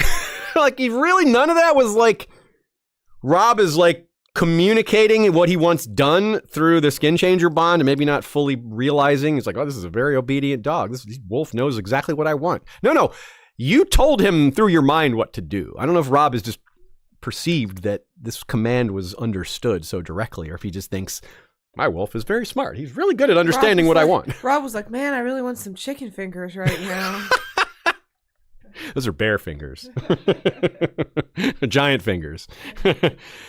And of course, when Robb, or rather Grey Wind, maybe Robb, led his army past the Golden Tooth, they snuck by this really important fort that's supposed to hold the mountain passes, but Grey Wind sniffed out a track.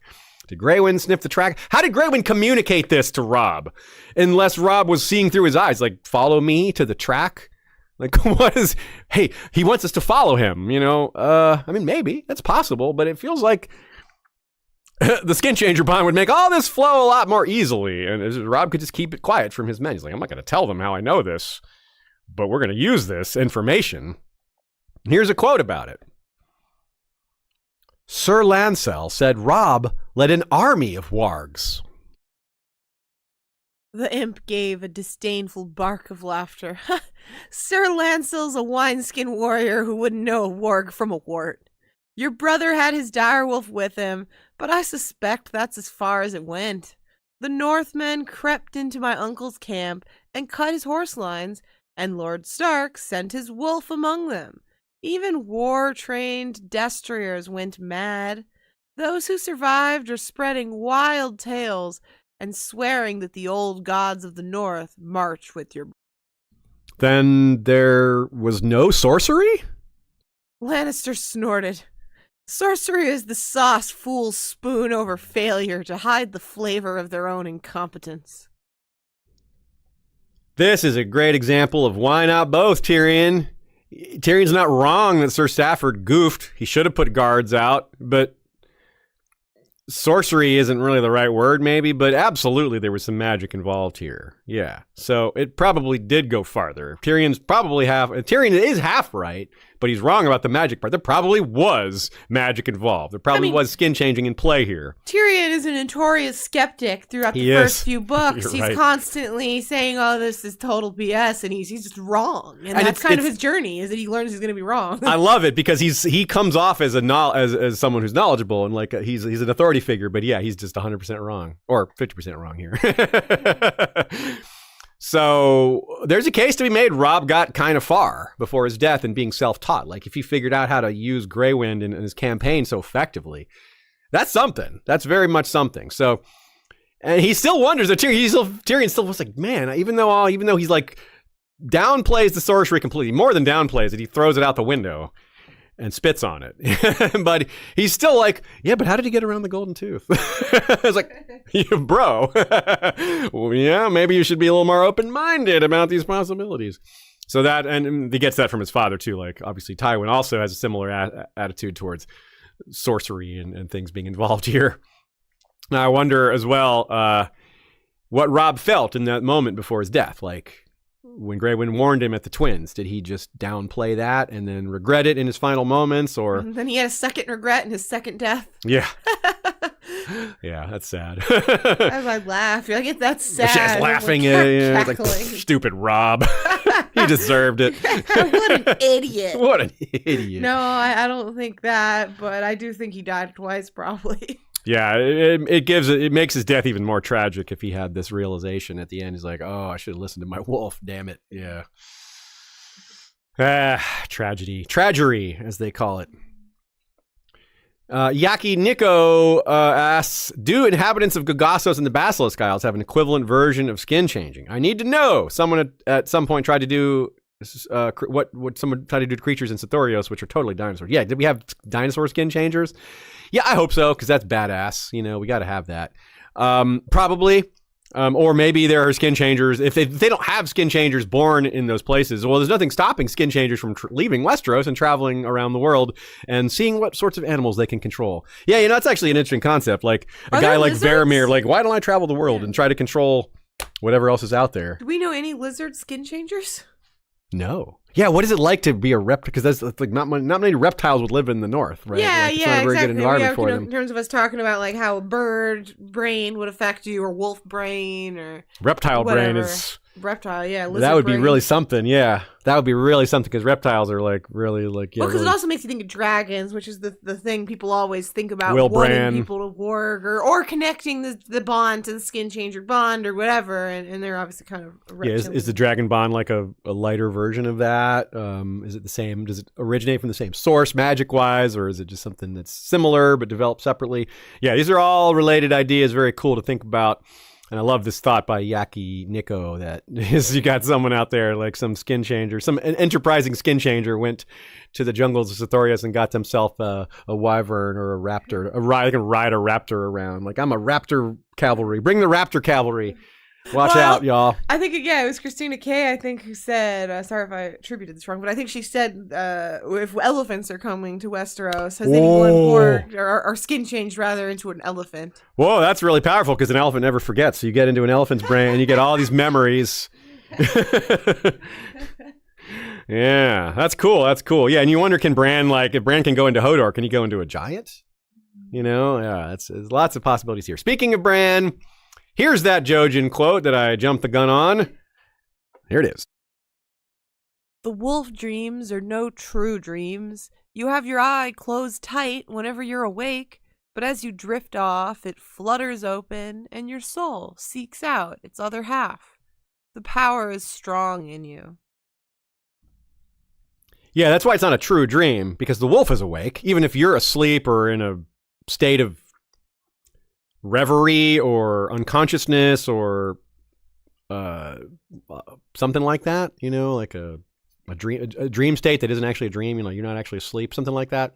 Like what's the word I'm looking for? Anyway, other forms of reverie that aren't sleep that is being discussed here. It's like you can be, if you're in that flow state, maybe that's a decent word choice for this, you can kind of accidentally get there. You can kind of, the skin changer ability that you're trying to develop can happen through these states of mind. You can accidentally, like he says, like Jojen says, your soul seeks out its other half. When your soul is at rest, it seeks to reconnect with what it's bonded to. Arya does it accidentally as well. There's a scene in Dance with Dragons, I believe, when she's serving the gathering of faceless men. She's got a flagon and she's just pouring drinks for them. She gets really bored standing there waiting for people to drink and just starts to drift off while standing there. And she has a wolf dream while standing there. Again, no, not a true dream. She wasn't actually asleep, and neither is Nymeria. It's not like she goes into Nymeria's head while Nymeria's asleep. She's like, a wolf dream. Like, this is what the wolf is actually dreaming about. We don't have that. We have the wolves are always awake when they go into their eyes, right? So it's the same thing that happened with Arya, apparently. As she drifted off, her third eye opened and her soul sought out its other half, which was Nymeria. So this is a good reminder that the skin changer rabbit hole is a lot deeper than just what we're covering today. We're covering the Starks and how we're spending as much time on how it affects them as people and characters as we are focusing on the magic. And we're really not touching on some of these other ones as much. There's other characters out there. Let's talk about Jon. Though we wouldn't rate Jon as powerful as Arya or Bran, there's confounding factors which might change our view of that in the long run. He might have been the first, though, to use his abilities. Let me explain. It's one of my favorite moments in the early parts of the book. He seems to have formed a connection to Ghost before he even saw Ghost. Before he even saw the white pup, he seemed to have bonded with him, which might imply a third party. encouraging these bonds, helping them, fulfilling them, facilitating them before the final connections are made, something like that. Here's what I mean. Let's recall that at first, Jon said, hey, 5 pups, 1 for each Stark child. He left himself out of the count to make it work. And then as they're riding away, Jon paused and says, hey, did you hear that? No one heard it. Theon didn't hear it. Bran, whose POV it is, doesn't hear a thing. Jon turns around, goes back, and finds Ghost. In that moment, it seems pretty straightforward. It's like, okay, Jon just has sharper ears. He heard something that no one else did. And that's not unreasonable, right? So Jon has better ears. Big deal. But later, again, George doing that trick where he gives us the answer. He gives us the answer to the riddle before he gives us the question, or even gives us the riddle. Ghost is an extremely silent animal who never whimpers, never growls, never makes a sound. Benjen calls him a very quiet wolf. Jon responds, he never makes a sound. That's why I named him Ghost. That's a direct quote. How the heck did Jon hear him then, if he doesn't make a sound? The skinchanger bond. That's it. That's the only thing I can think of, right? That's the only thing he could have heard that no one else heard. How could Jon be the only one to hear it? Big moment there. Very subtle. That's why I love it. George is hitting us with this kind of stuff in freaking chapter 1. There's only one alternative option there for me. What's that? And it's that Bloodraven reached into Jon and put that into him. Okay, which is kind of the same thing. It's a magical it's a magical thing. Kind of a statement on Bloodraven's power, if that were the case, versus a statement on Jon's initial connection. Yeah. So I think they are distinct, but I think, I probably lean towards your idea, but I just want to throw out the Bloodraven of it all. Yeah, that's a good call. Absolutely fair to point that out. And yeah, I think there's a very good chance that's the case. Either way, it's huge for Jon's character as well. Regardless of the mechanism here, it shows that he is a little bit of an outcast. He's the bastard. Ghost is separated from the other Starks. From the other direwolves. It's a very symbolic moment. So immediately they have a lot in common. And Jon and Ghost have bonded because of their similar circumstances. And there's nothing like the actual opinion of a real skin changer on matters such as this. Quote, Varamyr. He had known what snow was the moment he saw that great white direwolf stalking, silent at his side. One skin changer can always sense another.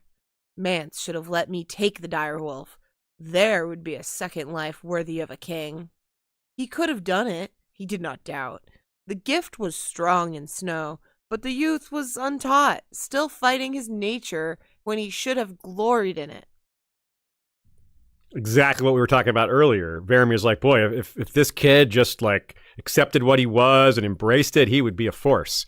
But he's fighting his nature. He doesn't want to be it. He doesn't accept it. He resists it. He was taught that this is a bad thing, so he doesn't want to be it.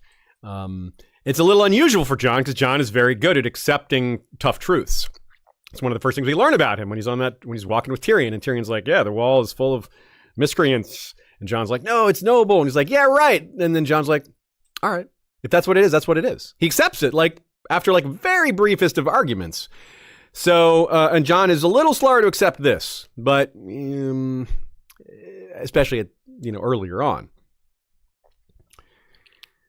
Now, one of the wolf dreams Jon has a big one in Clash of Kings. What Bran seems to be talking to him directly.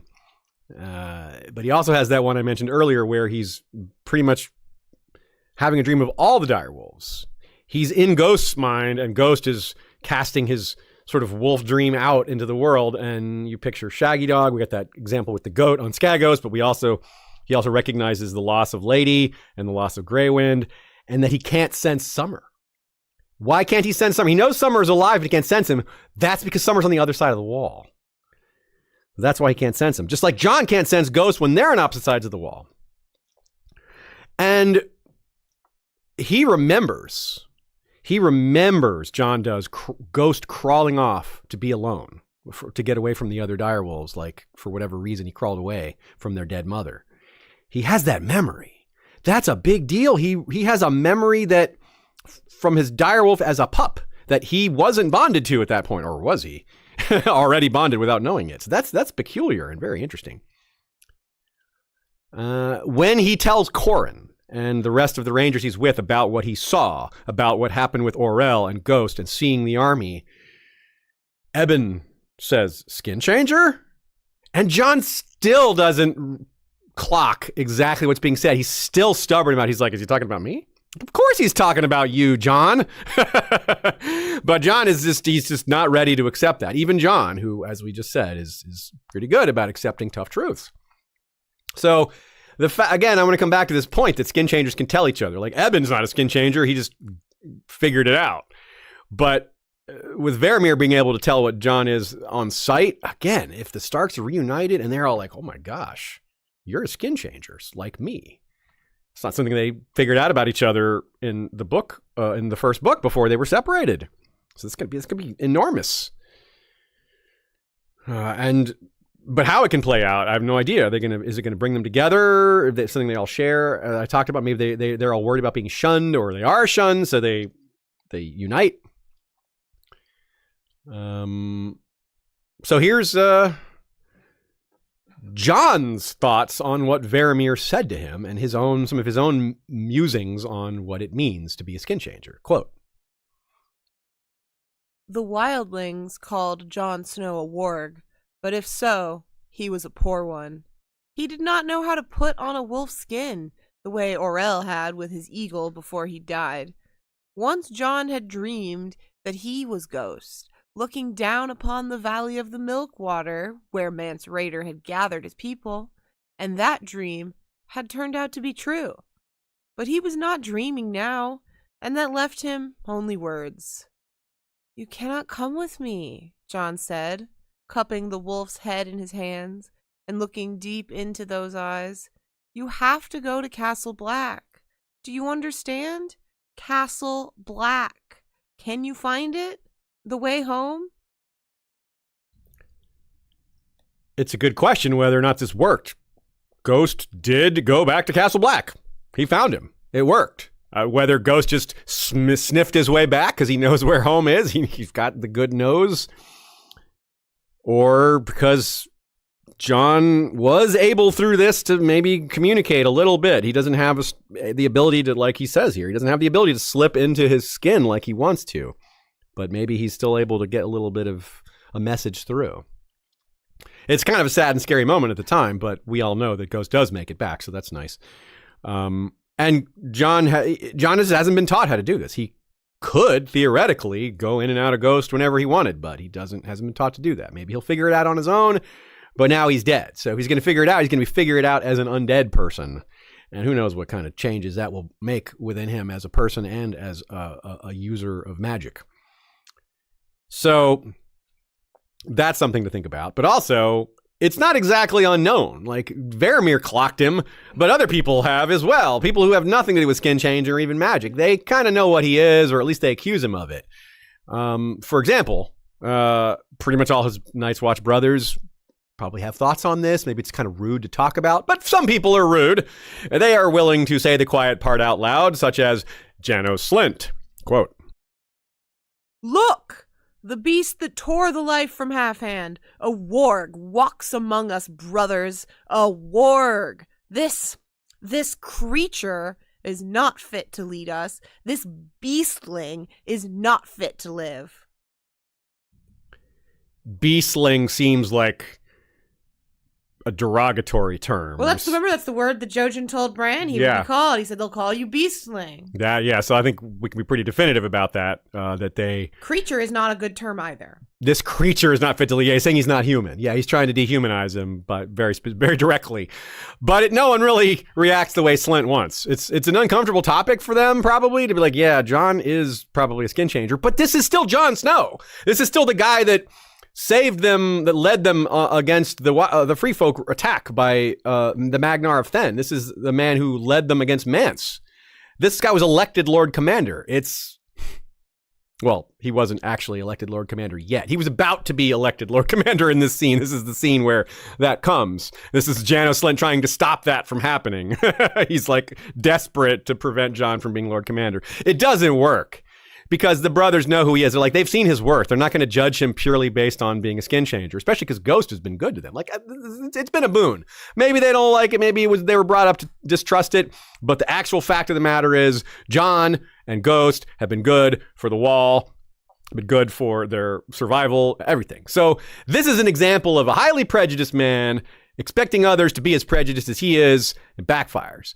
It's very much like that scene in Oh Brother, Where Art Thou, where you get those two mayoral candidates, and the one guy, Pappy, reveals he's in the KKK because he thinks people are going to like that. He's like, actually, I'm in this organization that I don't have to say the name, but you all know what I'm talking about.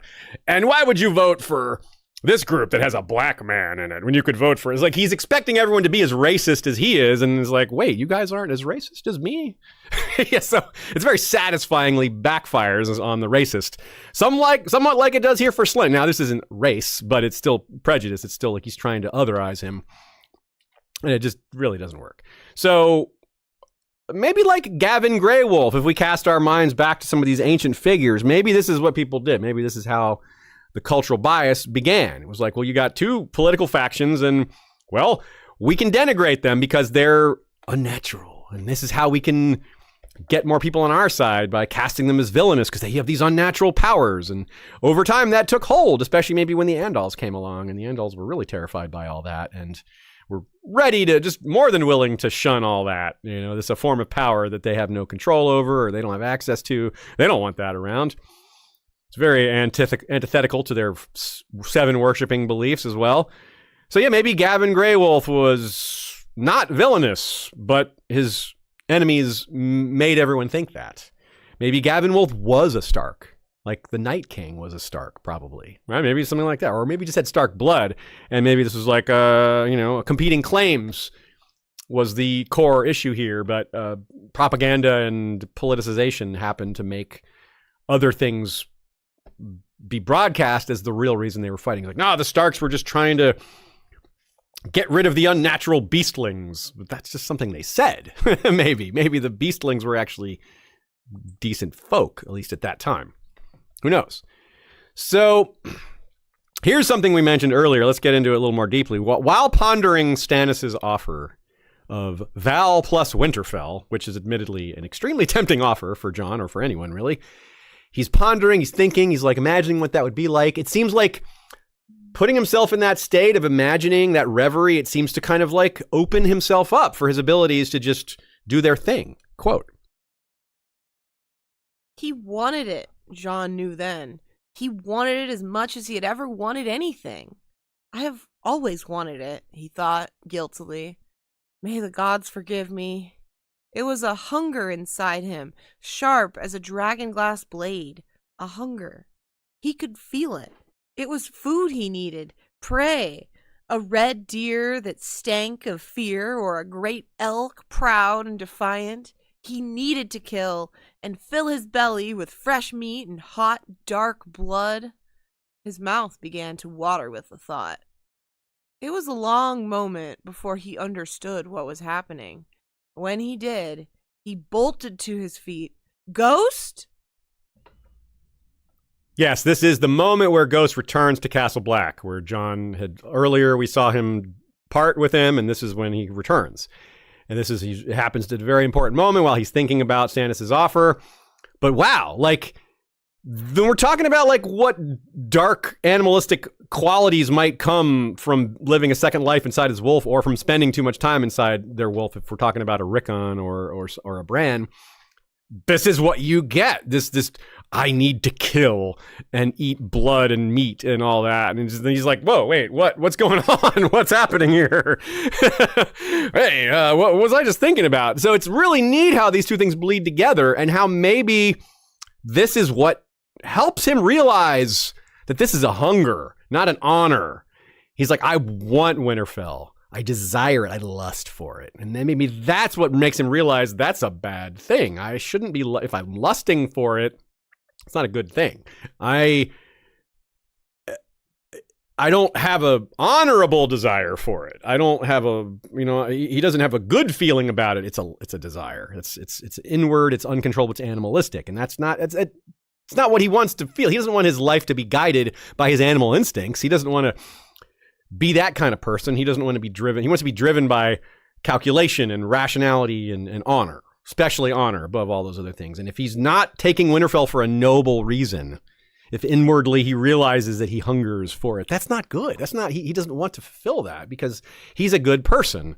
And desiring something, lusting for something is something that should be shut down in his mind. Like, no, I don't lust for this, or if I do, I'm not going to allow myself to go through with it. And so it's neat that Ghost's return, his skin changer bond being more fulfilled, is teaching him. It was a teachable moment for him that Jon recognized. It was a really powerful moment. And it's what enables him to say, no, Stannis, I reject your offer as badly as I want it. I want it for the wrong reasons. And we'll see a bit, like I said, or we'll see a bit of an example similar to this in Arya's experiences too, when the realization is much different, but it's the state of mind they're in that causes them to sort of accidentally slip into the wolf dream. So again, just to summarize some of the questions with Jon, what's going to happen with his powers after his second life and resurrection by Melisandre, presumably? And how will his personality change, which will also in turn affect how he uses his abilities, like what he thinks is ethical, what he's willing to do, what's honorable and what isn't might change in his mind. Also, Melisandre has shown the ability to interfere with his connection. Remember when he's like, don't talk to Ghost like that. He doesn't necessarily trust you yet. And she's like, Ghost. And Ghost comes to her and is very loving and like dog-like. And Jon's like, okay, how did you do that? And he's like, Ghost, come back. And he won't do it. Because the Ghost doesn't obey. And he's like, well, that's weird. Melisandre's powers are interfering with his connection to Ghost. So this tells us that her abilities can interfere with skin changing or can do something. Like we saw her just blow Orell out of the air, just turn him to a ball of flame inside his eagle. And it was from within. He felt like his soul was burning, as if the magic, the skin changer part is what mattered. It's almost like she couldn't have done that to a regular eagle.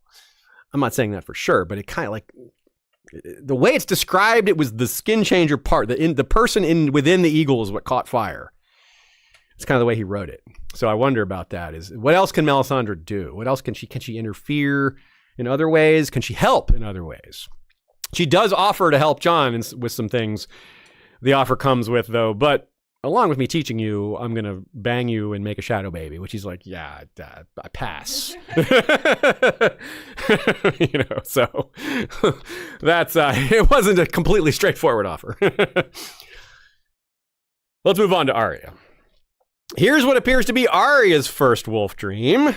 Quote, she must have slept, though she never remembered closing her eyes. She dreamt a wolf was howling, and the sound was so terrible that it woke her at once. Arya sat up on her pallet with her heart thumping. Hot Pie, wake up! She scrambled to her feet. Wath, Gendry, didn't you hear? She pulled on a boot. All around her, men and boys stirred and crawled from their pallets. What's wrong? Hot Pie asked. Hear what? Gendry wanted to know. Ari had a bad dream, someone said. No, I heard it, she insisted. A wolf. Ari has wolves in his head, sneered Lamy. Pretty much, though, Lamy. Rude, but accurate. Has wolves in her head. Yep, well, one at least. Must have slept but never remembered closing her eyes. No one else heard the wolf, like Jon and Ghost in that opening scene. Very similar, right? I don't think she did fall asleep.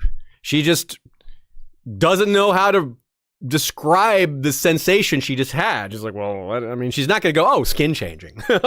I must be a warg. There you go. That explains it. No, she has no idea. She's like, what? Why did no one else hear it? But she's so sure she heard it, and she did. She's right. But it wasn't heard through her ears. It was in her mind. So it really was a wolf in her head.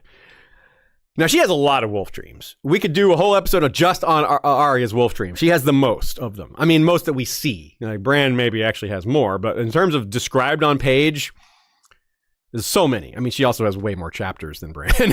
So there's that. She has another one later in A Clash of Kings. Nothing of description. It's just a wolf dream with just vague hunting, chasing, and Jaqen wakes her up, and she's like, oh, huh. There's another one in A Storm of Swords. Right after she flees Harrenhal with Hot Pie and Gendry, some of the bloody mummers come after her, and Nymeria kills some of them for her, or because of Arya. Like, how is the bond exactly working here? Did Nymeria get the message from Arya's subconscious that she needs help, and Nymeria showed up, or is Arya just so powerful that she's able to control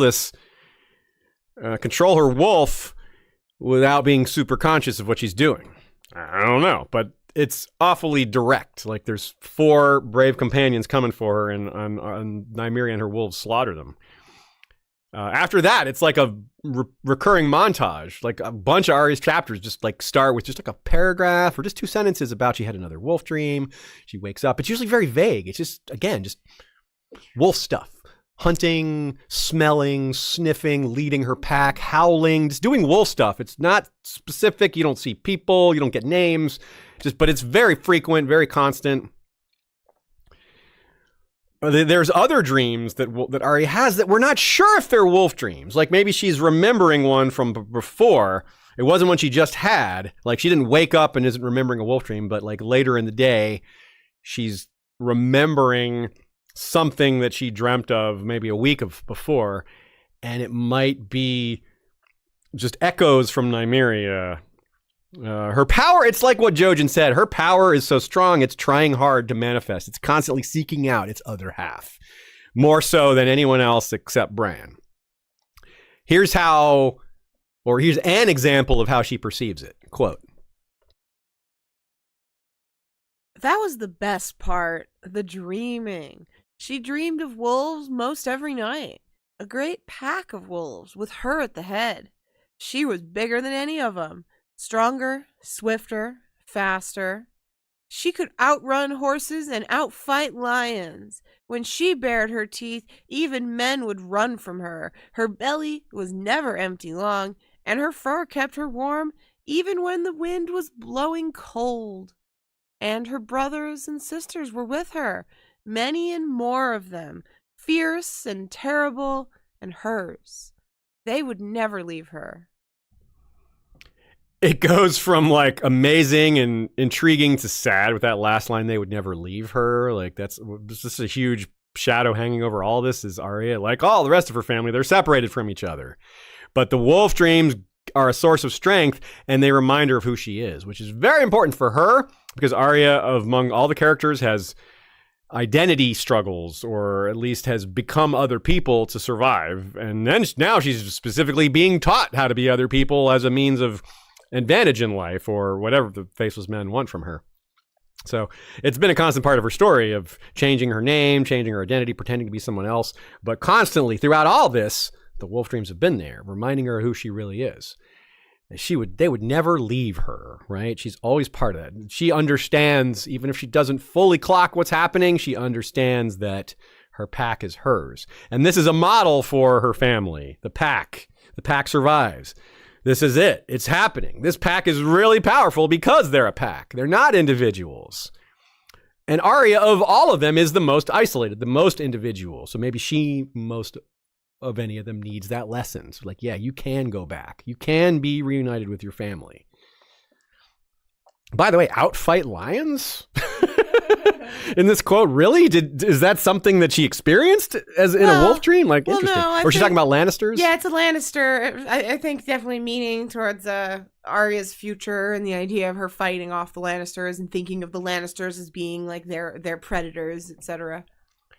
And it's interesting too how Nymeria knows things that Arya knows. Like when Nymeria finds Catelyn's body, she's like, get up, run with it. She has these thoughts like, you can get up and run with this, be with the pack. It's very wolf-like, but it's obviously would only happen with Arya's persona being part of this. Like, I don't think that Nymeria, the wolf alone, has these perceptions. Maybe recognizes Catelyn as a friend, but wouldn't have these thoughts of, who she is and this identity stuff. So, yeah, that's interesting. So this is another example of the bond being a two-way street. And again, if I return to the example of when she's pouring drinks for the faceless men and just slips into Nymeria because she's bored and her mind is wandering. Again, it kind of gets us at the the mind state you need to be to slip into to do that change, something that she hasn't figured out how to activate on her own like Jon, but I suspect it's coming, that they will learn how to do that. This is like Arya's slowly getting enlightened on this, the realization of what she is. She's so stubborn, though. So stubborn. This is an incredibly stubborn person. I do think she's more powerful than Jon. They both lack a teacher. But she doesn't even have someone telling her what she is. Jon has had people be like, you're a warg. Varamyr's like, you're a warg. Ebben's like, you're a warg. People are like, you're a beastling. Jon O'Slint is called that to his face, right? And when Jon, even though that backfired when Slint said that, people didn't say, no, he's not. They just said, we don't care as much as you. This isn't such a big deal. It's not a reason to hate him. They didn't deny it, though, right? So he at least has people telling him he's that, and that can help him come to terms with it. He can slowly accept that. In his own mind, he has these experiences through Ghost. It's harder and harder to deny. Even though he doesn't want it, it's there. Arya does not have this. Arya doesn't have people telling her what she is. No one's ever told Arya she's a skin changer. The closest we got was Lamy saying, you have wolves in your head, right? The faceless men haven't taught her about this. They're not like, you need to get rid of this power. They don't know she has it, I don't think. And she doesn't have the corroborating evidence that both Bran and Jon have. What I mean by that is they have seen things in their dreams that then they later see with their eyes and ears. Jon saw Orell attack Ghost, and then he saw Ghost 12 hours later, a day later, with the exact wound that he saw in that dream. Okay, so I saw something that really happened. So this was very convincing. Bran has similar experiences where he sees something through the wolf's eyes. Well, Bran is different. He's got a bunch of examples of proof here. Bran at one point thinks, though, Jojen told it true. I am a beastling. He thinks of himself as a beastling, which is pretty negative. But still, we're not on Bran. Let's keep it focused on Arya here. Arya's never corroborated anything she's seen in a wolf dream with her own two eyes because she's so far away from Nymeria. Hasn't seen Nymeria since very early in book 1. So her experience does not include the corroborating evidence of wolf dreams seen through her eyes, her regular eyes. So that's very different. On top of that, the faceless men are actively teaching her to forget who she is. They're like, don't be Arya, which means don't be a Stark, which means don't be a skin changer. But it's not working. They're unable to teach her to not be Arya. Not only does she refuse to give up Needle, she still has wolf dreams, and I think that's more important. Needle, a big deal's made out of Needle, but let me explain why I think the wolf dreams are a much bigger deal, starting off with this quote.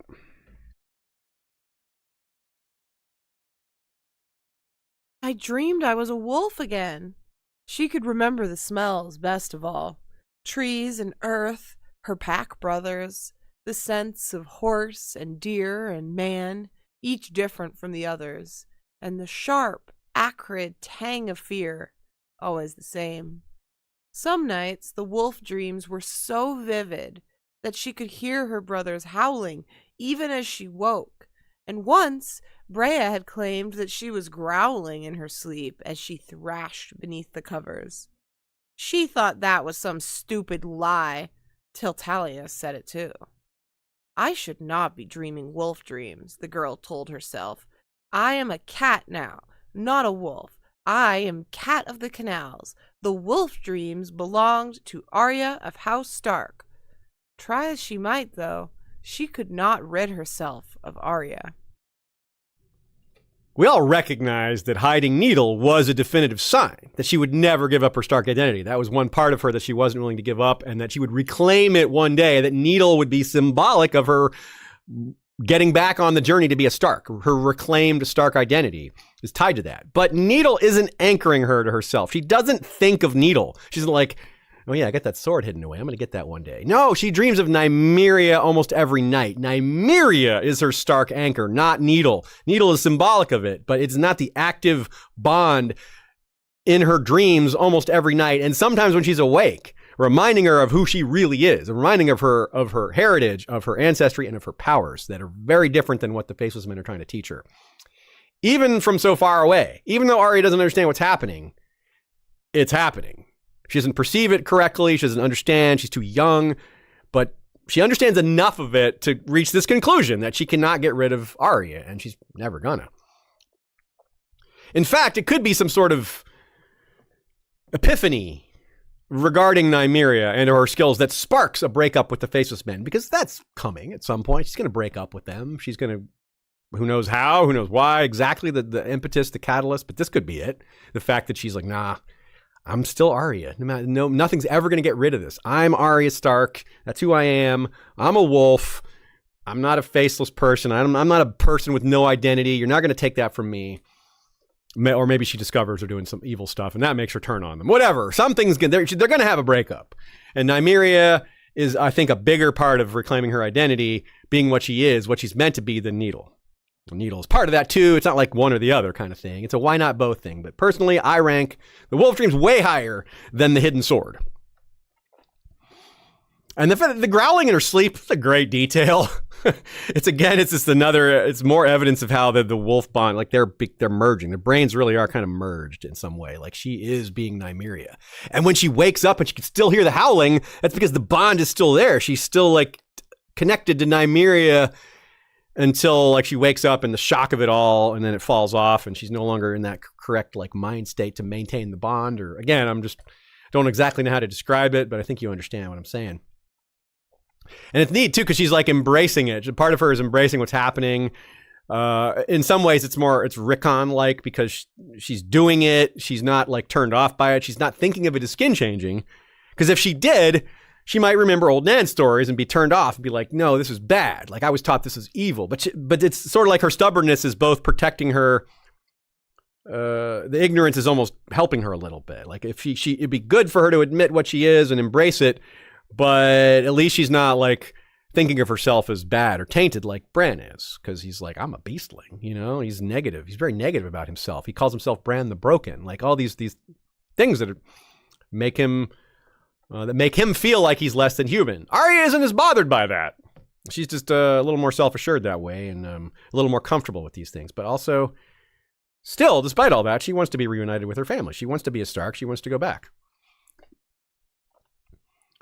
But also, like her brother, maybe like Rickon, maybe like Robb, she likes the wolf dreams because the alternative are human nightmares. Quote, The wolf dreams were the good ones. In the wolf dreams, she was swift and strong, running down her prey with her pack at her heels. It was the other dream she hated, the one where she had 2 feet instead of 4. In that one, she was always looking for her mother, stumbling through a wasted land of mud and blood and fire. It was always raining in that dream, and she could hear her mother screaming. But a monster with a dog's head would not let her go, save her. In that dream, she was always weeping, like a frightened little girl. Cats never weep, she told herself, no more than wolves do. It's just a stupid dream. Clearly the monster is Sandor, and she's remembering the Red Wedding. That's pretty straightforward. And she had found her mother's body with Nymeria, and Arya has all these pieces in her head about all the puzzle pieces to what just happened. She knows what Nymeria saw. She knows what she saw, and she's gotten news about the Red Wedding from elsewhere. Rumors all over, like that spread like wildfire around Westeros. So she has the corroborating evidence, even that, she was actually there. Unlike some of these other situations, she was at the Red Wedding, at least outdoors, and saw a lot of it. But you can see her stubbornness here. She's like, no, I like the wolf dreams more. I want to be like that. I don't want to weep. I don't want to be a frightened little girl. This is part of her stubbornness and her strength.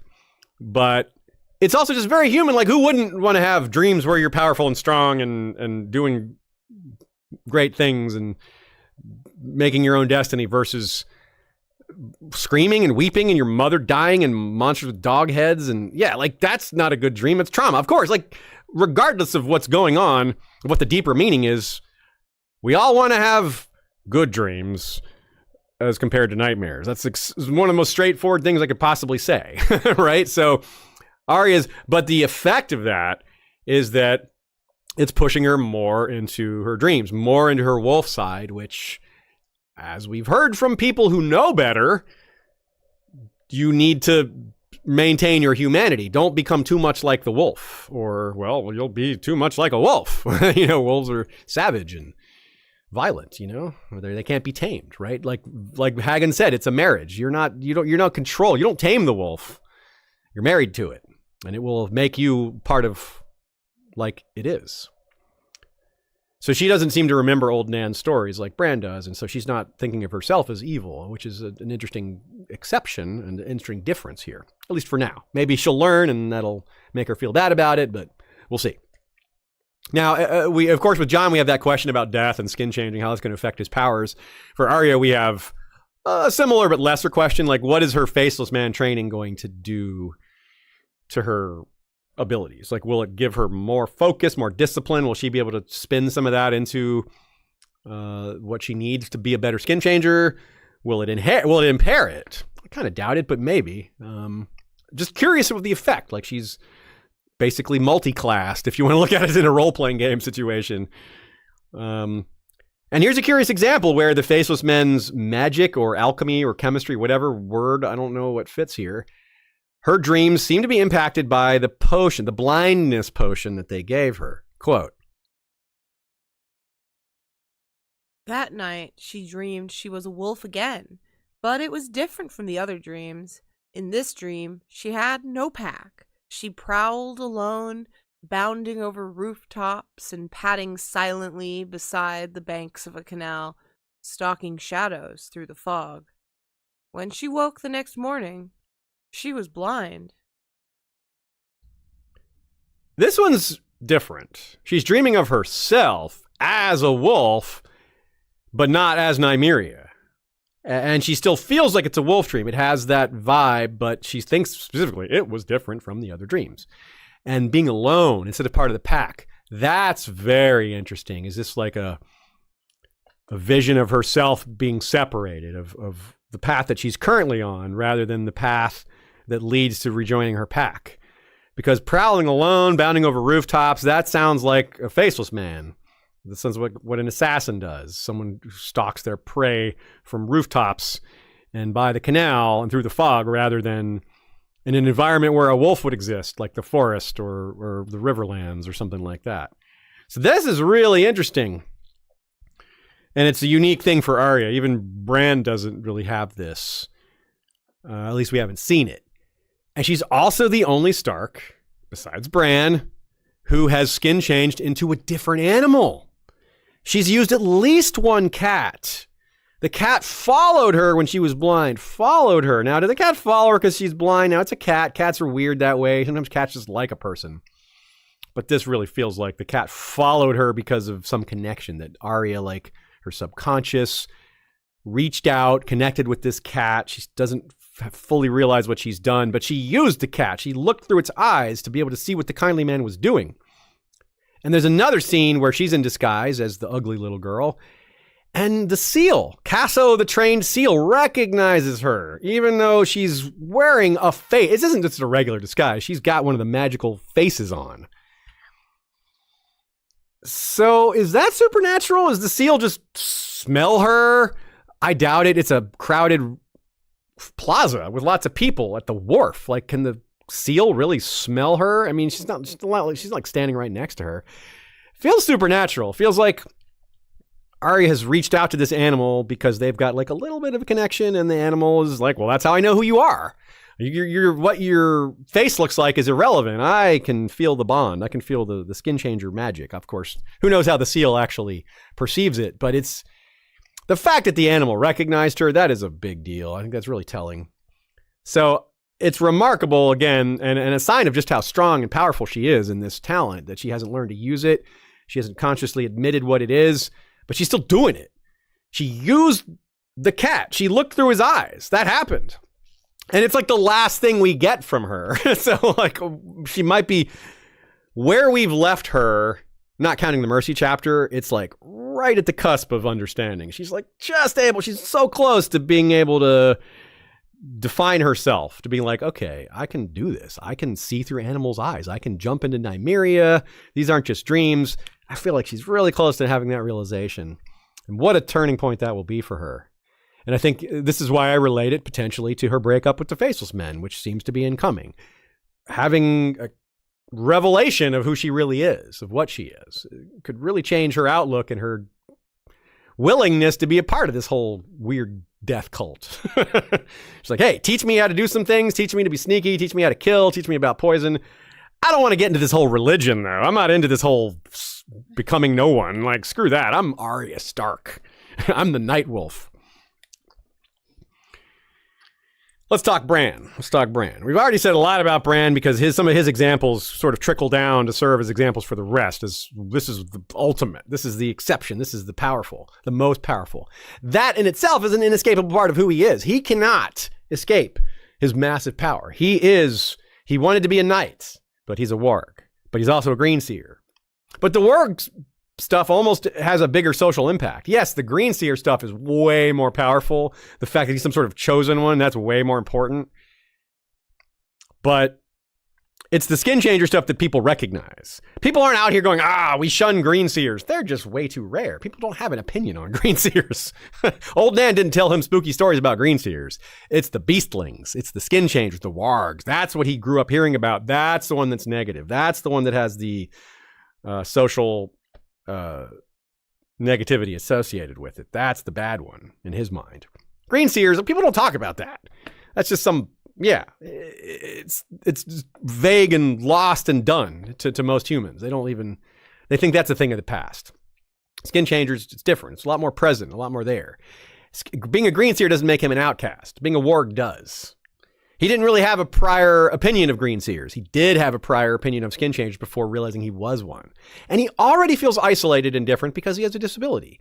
Now he's a really powerful being that can't relate to people. On top of that, A Song of Ice and Fire, among other things, but at the core, has a lot to say about power and power corrupting.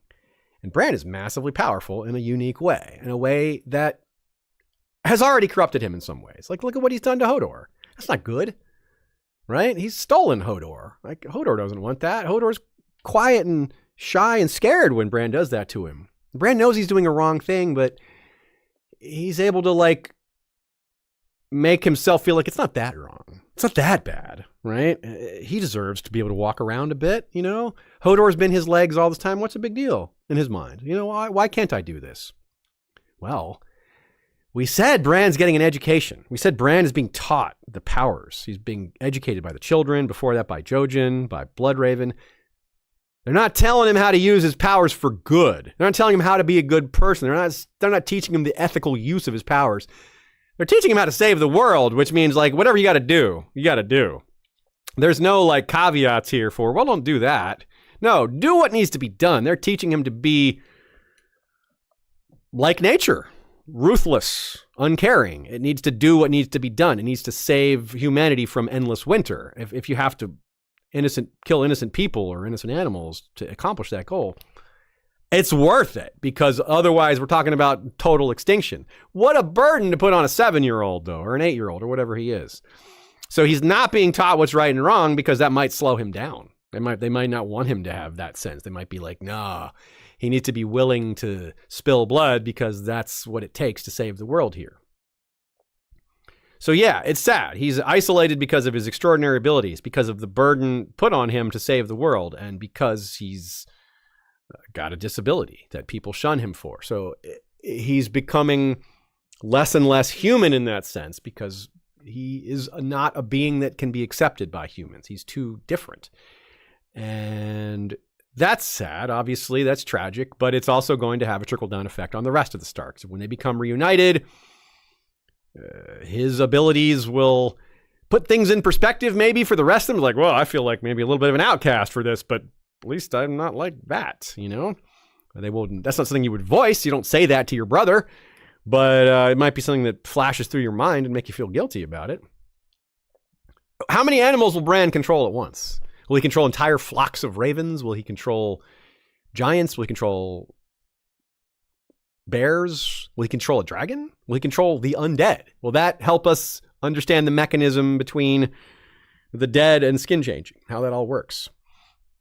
If Sansa is our vehicle to what happens with just a sprinkle of skin changing talent, Bran is what happens with an abundance. They're on the opposite ends of the spectrum, but you can still see how it affects their personality, or might affect their personality, because it's such a thing that makes you different from all the other humans. Like Arya and probably Rickon, he prefers to be in his wolf because it makes him feel strong and less afraid, or less hungry. Bran escapes into summer at times because they're starving. So it's a way to escape that feeling. Oh, and to have working legs, quite frankly. He likes running around. And he can do that as a wolf. He can't do that as a person. So there's all these temptations to escape starvation, to escape bad feelings, to feel powerful, to run. And he's so powerful within those places. He can do so much in his mind with his powers that he can't do with his body. There's a little quote here. He meant to do the things that Jojen asked, but once he was a wolf, they never seemed important. What that refers to is Jojen's trying to get him to be more aware when he's in summer. He's like, all right, I want you to remember this. When you're in summer, push some rocks in a row. Scratch the wood in a certain way to show that you have that control. And it never happens. Bran is unable to remember what his instructions were when he goes into summer. Is he going to eventually learn that? Well, maybe, but it goes to show how it's a two-way bond, but in a lot of ways, the animal bond half is more alluring, more corrupting isn't the right word, but it's less yielding. It doesn't have, as an animal brain, it's kind of, it doesn't change as much. It doesn't have consciousness or the same type of consciousness. It doesn't have like the ability to go against its own desires, right?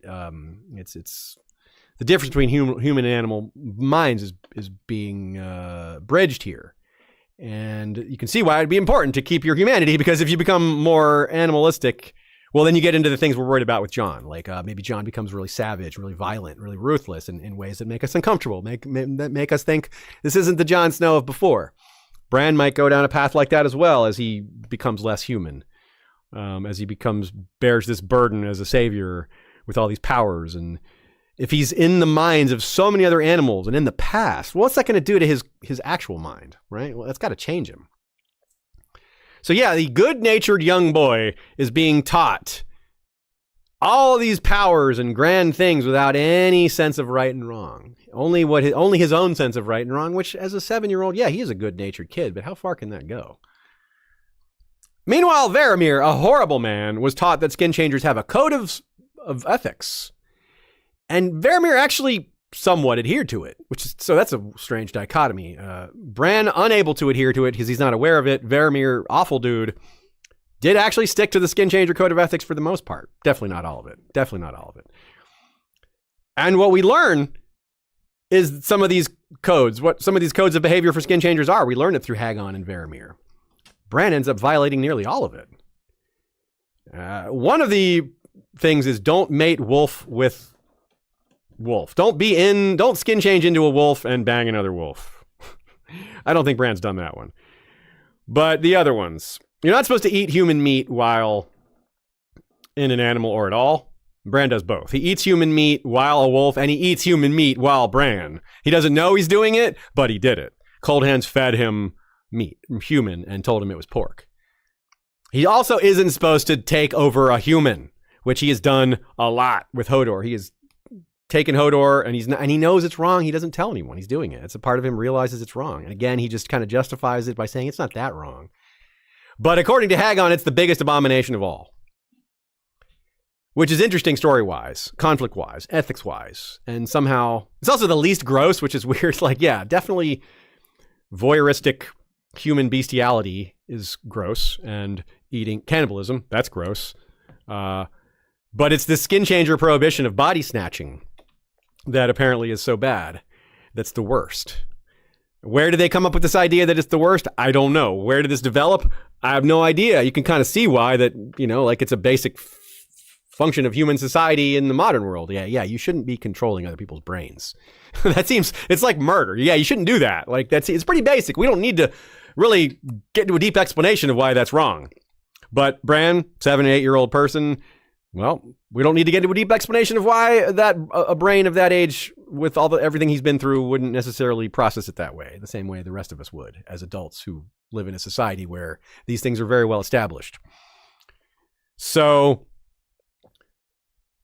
also on top of that, though, it's a skin changer prohibition to seize another human. It's a power that most of them don't even have, though. Like, they can't do it. Like, Bran can do it kind of easily. Varamyr was unable to take Thistle. He was unable to take her body, even though he's a really powerful skin changer. I don't think Hagon could have done it at all. Hagon probably was like, you shouldn't do that. Psst, I can't do that. You know, like, I don't think he was capable. Like, it's a weird, it's like a prohibition against a power that most skin changers don't even have. So that's kind of curious. It's like, well, let's not get too powerful with this. Maybe it's like, yeah, if we do that, that's where rumors where evil comes from. If you start body snatching people, then all of us skin changers are going to be hunted and killed.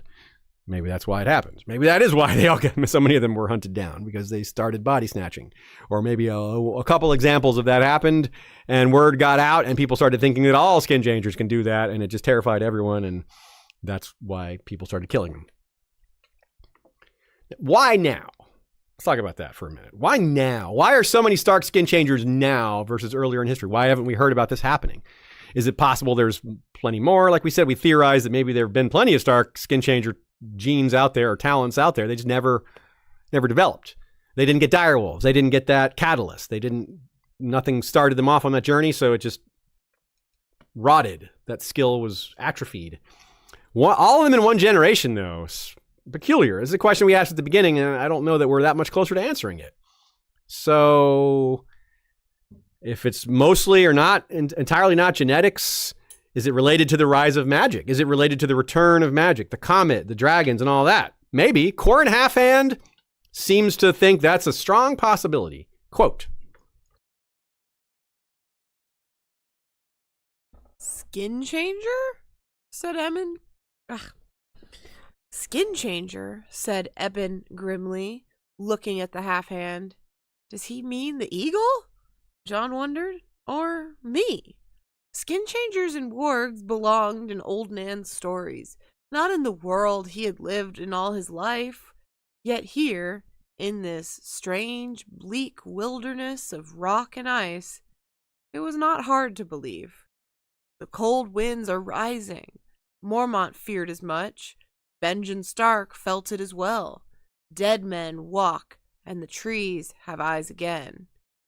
Why should we balk at wargs and giants?" Mormont feared it, but Benjen Stark felt it, he says. A Stark feeling it. Interesting for sure. What does that mean? Now, honestly, a lot of people think Mormont was a bit of a skin changer or had a little bit of that talent given the Raven. On the other hand, that Raven could just be Blood Raven, like chilling with him, just keeping an eye on things. Either way, it fits. If magic is more powerful right now, if the old powers are waking, then more people are able to attune with their own abilities. Maybe the latent talent exists in some people, but if the magical forces aren't properly primed or flowing, that you can't interact with it. If old powers are waking, then imagine there's a cell phone in your head. You're born with a cell phone in your head, but there's no signal. You exist in a world with no cell phone signals, no cell phone towers. Then all of a sudden, one day, there's a signal. Your brain is activated. You're like, oh, wow, I can sense things that weren't there before. I don't know that that's really how George thinks about it, but I feel like this is a reasonable way to perceive it, that it's a latent ability that you had nothing to use it on. Like you have a computer, but no power. You have an iPad with no batteries. Once you plug those batteries in, all of a sudden everything works. Once the proper elements are out there to complete the mixture, everything starts working. It all turns on. The signal's available. So changes in the magical currents of the world or in certain places could impact the skin changer population. Perhaps there's a pervasive energy that waxes and wanes, and when it's at its height, more skin changers are more powerful. They can detect their own abilities. And in this waxing and waning can be years at a time, like winter, or maybe it's on a different timeline, but you get the point. Last but not least, the Stark reunification. As mentioned at the beginning, this isn't the most exciting or mysterious, but definitely the part that matters the most from a character and story perspective, meaning how their reunion will be impacted by their supernatural abilities and how they discuss it, how they perceive each other, and how others perceive them. And of course, I'm going to repeat that this goes well beyond skin changing, and skin changing goes well beyond this. These are bigger topics than this moment, but it's a rather unique aspect to it. It's a important part that we think is coming. Something that they all share that few others and no one else around them has in common. Will Bran teach them all how to use their abilities? Will he decide it's not a good idea? Will he decide it's very necessary to fight what's coming? That seems more likely, because what's coming is so big and dangerous and dark. You need all the help they can get, right? But there's I think ultimately it will unite them and it will make them stronger, but there's room for some downsides. For example, maybe Sansa is isolated by not having these powers, or maybe Bran is isolated because he is so much more than a skin changer and so much more powerful. Even if we only count his skin changing ability, which there's no reason to only count that because he has so many other abilities, supernatural, it just makes him so much different. And yeah, it could be a very key point in them re-identifying with each other. It's like, this is a thing that links us in a way beyond our name. And the Stark succession crisis hangs over all this. Like, they may not want to fight each other. Others may try to use them in that way. And perhaps the skinchanger bond will have an impact in that regard. Maybe some people won't want to follow a certain Stark because they learn about that power. Maybe Jon Snow's death and return is combined with his ability to control animals, and that just like scares people or intimidates them and makes them think things about other Starks. So many possibilities, so many great ideas, so much to look forward to. And let me remind you of something I said very early on in the episode, at the very beginning. While we've gone a long way with a lot of these characters, 5 books, lots of discussions, videos, theories, blog posts, whatever. As far as skin changers go, we've barely gotten started with this part of who they are. Only Bran has really gone that deep with it. Jon's gotten involved. He's got lots of interesting things going on with Ghost, but he hasn't even learned to control it. He can't voluntarily jump into Ghost. Arya can't voluntarily jump into Nymeria. She doesn't even know what's going on. She doesn't again, the word warg skin changer, I don't think has popped up in any of her chapters. It's gonna matter. We're gonna get more explanations. Full explanations? No, of course not. Absolutely not. Much mystery is gonna remain no matter what. That will in turn fuel future questions and future theories. Future fun. Dornish Dame asks, I also think Ghost makes a noise during the clash stream. His cry echoed through the forest, a long, lonely, mournful sound. So I think Ghost can make a noise when Jon is working. So Jon can make Ghost make a sound. Interesting. Ghost maybe doesn't make sounds on his own, but when someone else is controlling him, like maybe Bloodraven, as your theory is very good, Ashay, that's very possible. That could be the explanation. That's a good point. Our trivia question was, which POV character was said to have been a wolf with bat wings? Sansa! That's right, Sansa. Pretty much all the Starks are described as wolves at one point, and I think even Robb may have been described as having some other parts, but bat wings specifically, no. Only Sansa's described that way. And that's a good little subtle nod to her Went ancestry, because Catelyn's mother was Minissa Went, and the Went sigil is bats. There you go. So she is a wolf with bat wings. Her grandmother was a bat. There you go. Thank you, everybody, for hanging out with us today, for listening to this podcast, and for sticking with us all the way through. Because if you're hearing this part, well, this is the end of the episode, which means you must listen to all of it. We appreciate that. It means a lot to us. It shows up in our stats. Podcast advertisers and things like that. That's what they really look for. They want to find shows that keep people engaged all the way through. So if you're one of those people, we appreciate that because it really helps us make a living at this. And we're very grateful for that. But, it's being your own boss. We're out here, right? We don't have some of the protections that you might have working for somebody else. So we really appreciate any kind of support, whether that's sending us messages, whether that's spreading the word, or whether that's joining us on Patreon or as a Spotify subscriber and voluntarily giving us a little a fee every month, because that really adds up. It's very gratifying, very motivating, and we'll keep the episodes coming. Thanks to Nina for her great notes. Really helpful. Thanks to Joey Townsend and Jesse Koval for our music. Michael Klarfeld, who is coming to visit America this month. We're so excited to show him all around. And thanks to him for his great maps that you see behind me and the video intro that he did for us. Until next time, everybody, you know what to do. Valar. Wait, 1 second. Oh. Remember that Michael Klarfeld is coming to the United States. He will be here in Atlanta at the end of February, and then we're going to Chicago. If you're in the Atlanta area or Chicago area and would like to meet up with Michael, send us an email at westroshistory@gmail.com. Yeah, okay. Either Chicago or Atlanta, or if you're near close enough to either of the cities, come by and talk to us about it. We'll give you the details. Now you can say goodbye. Valar, wait. read us. I'm messing with you.